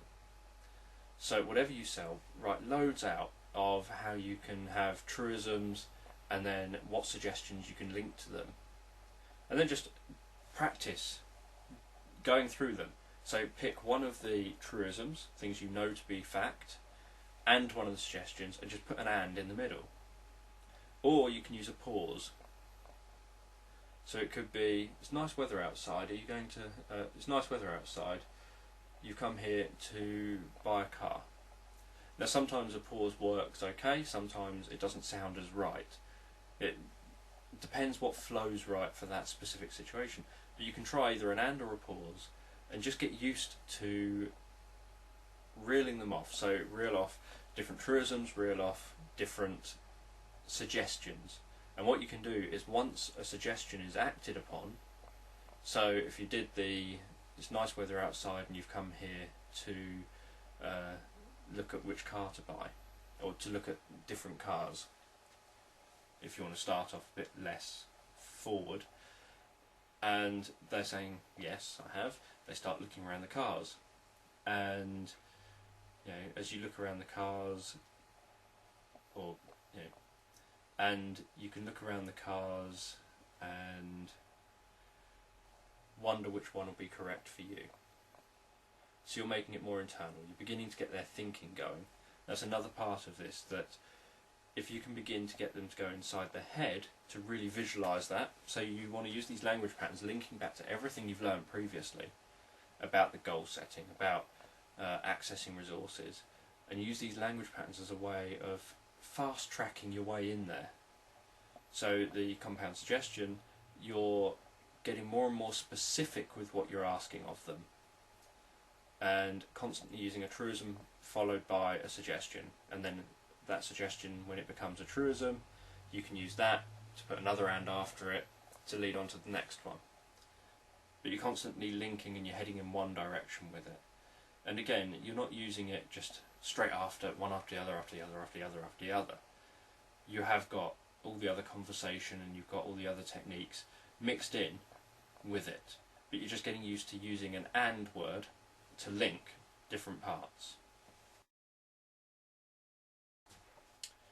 Now, contingent suggestions are very similar to compound suggestions, and sometimes they can take virtually the same form. But a contingent suggestion makes one part contingent on the other. So it's saying, because that is happening, this becomes inevitable. And you normally use a time-based term like as, when, before, during, after, while. So use all these kinds of words. So as you look at that car, so you've got the time-based thing and you've got a truism, something they are actually doing at that moment, they're looking at the car. You can begin to think about what it would be like to have it. So you're then linking that first part with the second part. But unlike just a simple compound suggestion, you're actually saying that the cause of the thinking is because you're looking at the car. Another term you can use, so. So as you look at that car, so you can begin to wonder what it would be like to own. Or, as you come through to the office, you can begin to think about what you want out of the contract. And likewise with the compound suggestions, you can build on things. So then when they're thinking about the contract, for example, or when they're thinking about owning the car, you can build on that. And sort of, say they're thinking about owning the car, you can say, and as you think about owning that car and what it would be like to have it, you can wonder what it would take to get that. Or you can wonder what else it will bring to your life. Whatever happens to suit the situation. But you're constantly doing this sort of as and when. Another one is don't until. So don't make a decision on what sort of car you want to buy until you've heard the different specs of the different vehicles. So what you're saying in effect is you will make a decision what car to buy when you've heard this. But you're disguising that by saying don't make a decision, and they're thinking, oh, phew, pressure's off, I don't have to make a decision. I'm not being forced to buy. And then you say until. So then you're implying, well, there's going to be a time when you're going to make a decision. So don't and until is another really useful sort of contingent suggestion pattern. And you want to use that mixed with the compound suggestion and mixed with all the other techniques to really build up and really practice. And as I say, just write everything down. Write down dozens of suggestions, dozens of variations, dozens of things people have said to you and how you could follow it up with something that means they're going to want to buy now. Now, we've touched on embedded commands before. Embedded commands are about being able to mark out specific words. And it could be, with, as I said before, with a gesture. Hypnotically, it could be, so many people ask me if they can go into a trance, and I tell them that everybody just goes into a trance easily and effortlessly. And so I'm using a gesture every time I'm embedding the command. I could do exactly the same without the gesture by moving my head, saying, so many people ask me whether it's possible for them to just go into a trance. And I'll talk to them and I'll explain to them that everybody goes into a trance and that it happens so easily and so effortlessly that you just relax. So every time I move my head there, I'm embedding the commands, embedding the suggestions. So it could be, I had someone in here the other day and they really wanted to buy a TV. And they didn't know at that point what TV they wanted. So what I did was I began to show them around the different TVs, and they just mulled it over in their mind, and they were thinking, right, well, I want this one like this, and I want this one like that, and they were thinking of all the different types of TVs that they want now. So you're embedding here and talking there when you're not embedding. And what happens is the brain doesn't immediately pick up on it, but the brain over a couple of minutes begins to think, there's a pattern here that's consistent, it's always the same. Whether it's moving a head, whether it's a gesture, whether it's just a tonal shift in your voice. So it could be, I was out the other day and somebody did something really funny and I just thought, you really have to relax. And I didn't know why I thought how much you have to relax. It just seemed like the right thing to do. So you're changing your tone of voice, you're changing the way you talk to embed the commands.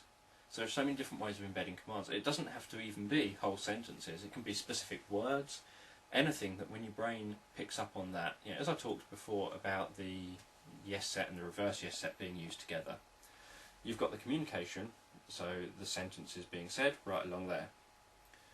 And then you've got this subtle bit where it's like, that bit's marked out, that bit's marked out, that bit's marked out. So your brain then unconsciously says, right, those bits that are marked out there, they're another message. So it could be single words, it could be sentences, certain phrases. So you mark them out and the brain will piece it together and piece together the meaning behind it as well. So it could be that you want to imply something and you just say single words as the embedded commands, but then the brain thinks, the meaning behind this is, so if all the words are to do with relaxation, for example, I think, right, so the meaning behind this is to relax. So then you begin to relax. Okay, you've got binds and you've got double binds, and a bind is where you give someone choices but they choose consciously. And the thing about a bind is that people can get out of it by saying, I don't want either option. So saying, do you want me to come round at 5 o'clock or 6 o'clock for an appointment with you about having a new carpet fitted? They might say, well, actually I don't want you to come round at all. So that's a bind.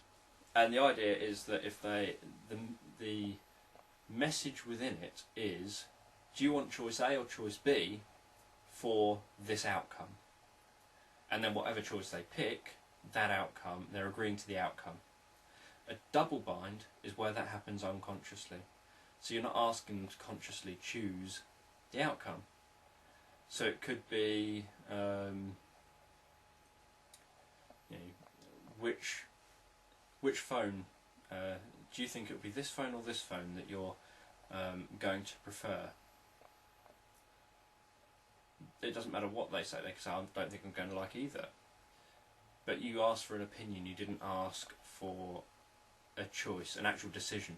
So although some people can still get out of it, it's very difficult for people to get out of it, especially when it's skillfully done, and it's done within a whole conversation, not just isolated as it is here, but where actually it was a part of a bigger communication, where, if you've ever watched a magician or something, they'll do things that you know what they're doing, and you know how obvious those are when they do them. But when they do them in context of the show, while they're distracting you because they're talking about something else and you're thinking about something else and you're doing this and you're doing that, you completely miss something that's so simple and right under your nose. So although some of these patterns seem really obvious when you do them in isolation, they're actually very covert in the real world situation. So a hypnotic bind compared to a double bind would be, do you want to sit in the left chair or the right chair to go into a trance? They could say, I don't want to go into a trance, or I'm not sitting in either chair. If they say I'm not sitting in either chair, they haven't technically said they're not going into a trance, so you could still come back with something. But they could say, I'm not going into a trance. If you say to somebody, do you think you'll go into a trance in the left chair or the right chair? They can say, I don't think I'll go into a trance in either chair. In which case, well, that's their opinion. Take a seat and let's find out. Because you've implied they're going to, so they will go into a trance, but they won't believe they're going to, because you're asked for opinion, not fact. You know, if they say, the left chair, I reckon, so they sit in the left chair and see if they're right or wrong, and if they haven't gone into a trance quickly, you can just say to them, you appear not to have gone into a trance just yet. Why not sit in the right chair and see if it's that chair you're supposed to go into a trance in? So it's very difficult for them to get out of a double bind, whereas a bind is very easy to get out of. Within a sales environment, it could be any number of things you can use as double binds, but it's where you want to ask for an opinion. Like, do you think people would prefer you to have this car in white or this car in black?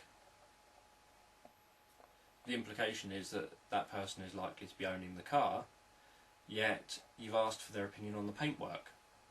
They could say, I don't think my friends would like either colour personally, in which case you can say, oh, which colour do you think they would prefer? And then it's obviously very difficult because you'd have to work your way out of that one with, I don't want the car or something. Whereas if they actually go along with it and haven't managed to escape the trap, they're going to pick something, or they're going to say, I don't think either one. So, but you're going to leave them open to, well, you're going to purchase the car. So you can get them sort of tied up with double binds, and double binds are something, again, that you really do need to spend a long time writing them out. So what you do is write out the outcomes you want for various stages of the sales process, from the actual purchasing of the product right back to the initial sort of perhaps meeting where you sit, everything like that. Because if someone starts responding to these techniques really early on, what happens is they become more and more responsive as time goes on, and their brain begins to pick up on it. If you don't start using these techniques until near the end, the brain doesn't have time to pick up on the techniques and to pick up on all the hidden messages contained. So if you start it right at the beginning, in the first meeting, then, you know, right back when they've walked through the door, then there's a higher chance of them sort of picking up on the unconscious signals and actually taking action. So you want to write out all the outcomes and then write out 2 options that you can link with that outcome. So it doesn't matter what they are, but you just want 2 options that can then link with the outcome. So it's, do you want this or this before you do that? Or so you want to make sure the whole part is linked together. Do you think this or this for when that happens? So just write lots out like that. Okay, I've mentioned a few times about metaphors and stories. Now the idea why I've mentioned them is that as a language pattern, they are one of the most valuable tools that you've got, because it means you can lay down different patterns relating to what it is that you want them to go through. So, but what you're doing is you're laying it down out of context, or you're mirroring it with another example. So, for example, if it was telling a story about how you've had good customer service and then wanted to buy from the salesperson, what you're doing is laying down the pattern or the template for them to experience the same with you.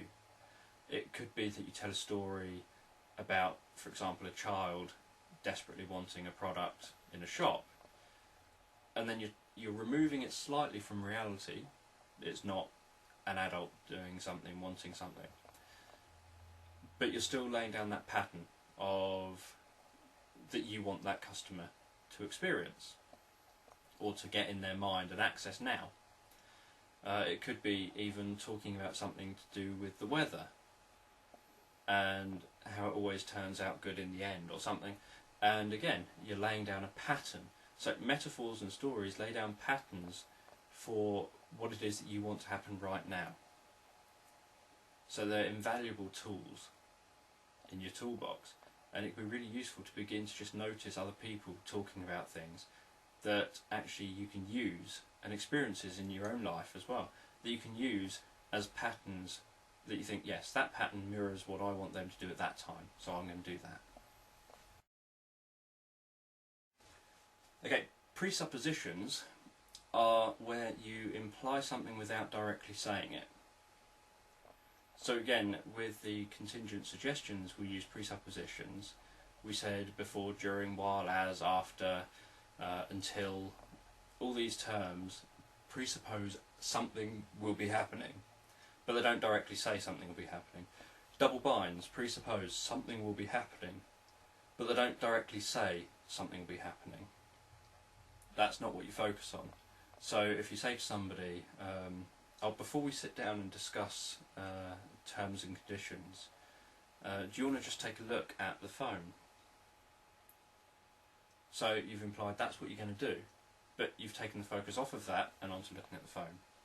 So presuppositions are something you need to always be using. You need to always be sort of, you can, for example, you can jump from a would, what would it be like if you had this, to a will or a when. So that it's non-threatening at the start to being it's now part of your future. So what would it be like when you've got that sort of ideal phone? So the would makes it non-threatening and the person doesn't resist it. And then when you say when you've got that phone, you're implying, presupposing, that it is going to happen, you're going to have that phone. So you want to get used to this sort of idea of talking, rather than saying things like try, or which one would you like if you had a choice, or things where actually it's not reality to, if you had a choice, which one will you buy? And people don't pay a great deal of attention to subtle language changes like that, but you've suddenly implied that as soon as they decide, you said if you have a choice, which one will you buy? So if they now decide, they've just agreed that they've got a choice, and by agreeing they've got a choice, they're agreeing that by having a choice they're going to buy, so they're agreeing they're going to buy. So all of these techniques are designed to lay down this idea so that even if they don't buy them because of finances or whatever it happens to be, they've got this craving, they've got this sort of niggling thing in their head where they want to just come back and get it in the future. And nominalisations are words with no fixed meaning, words that every listener makes up their own meaning for that word. So if I say to somebody, yeah, it's really curious, my interpretation of what curious means is different to everybody else's interpretation of what curious means.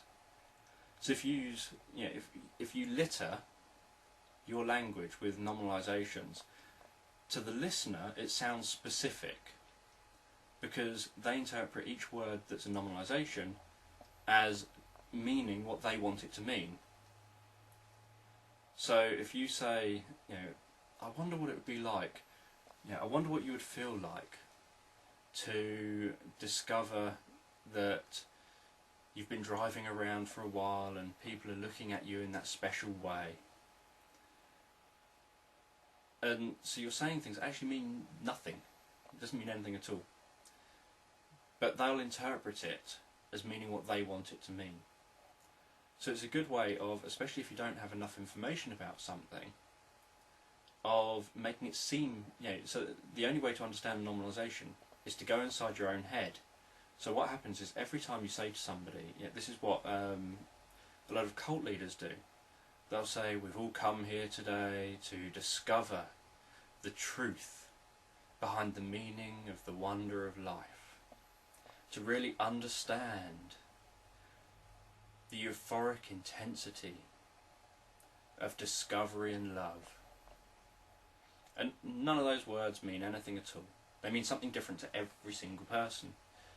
So everyone then goes inside their heads trying to find the answer to what it means, trying to interpret it, and in doing so they go into a trance and they start building this big image in their mind, this big reality in their mind around your words.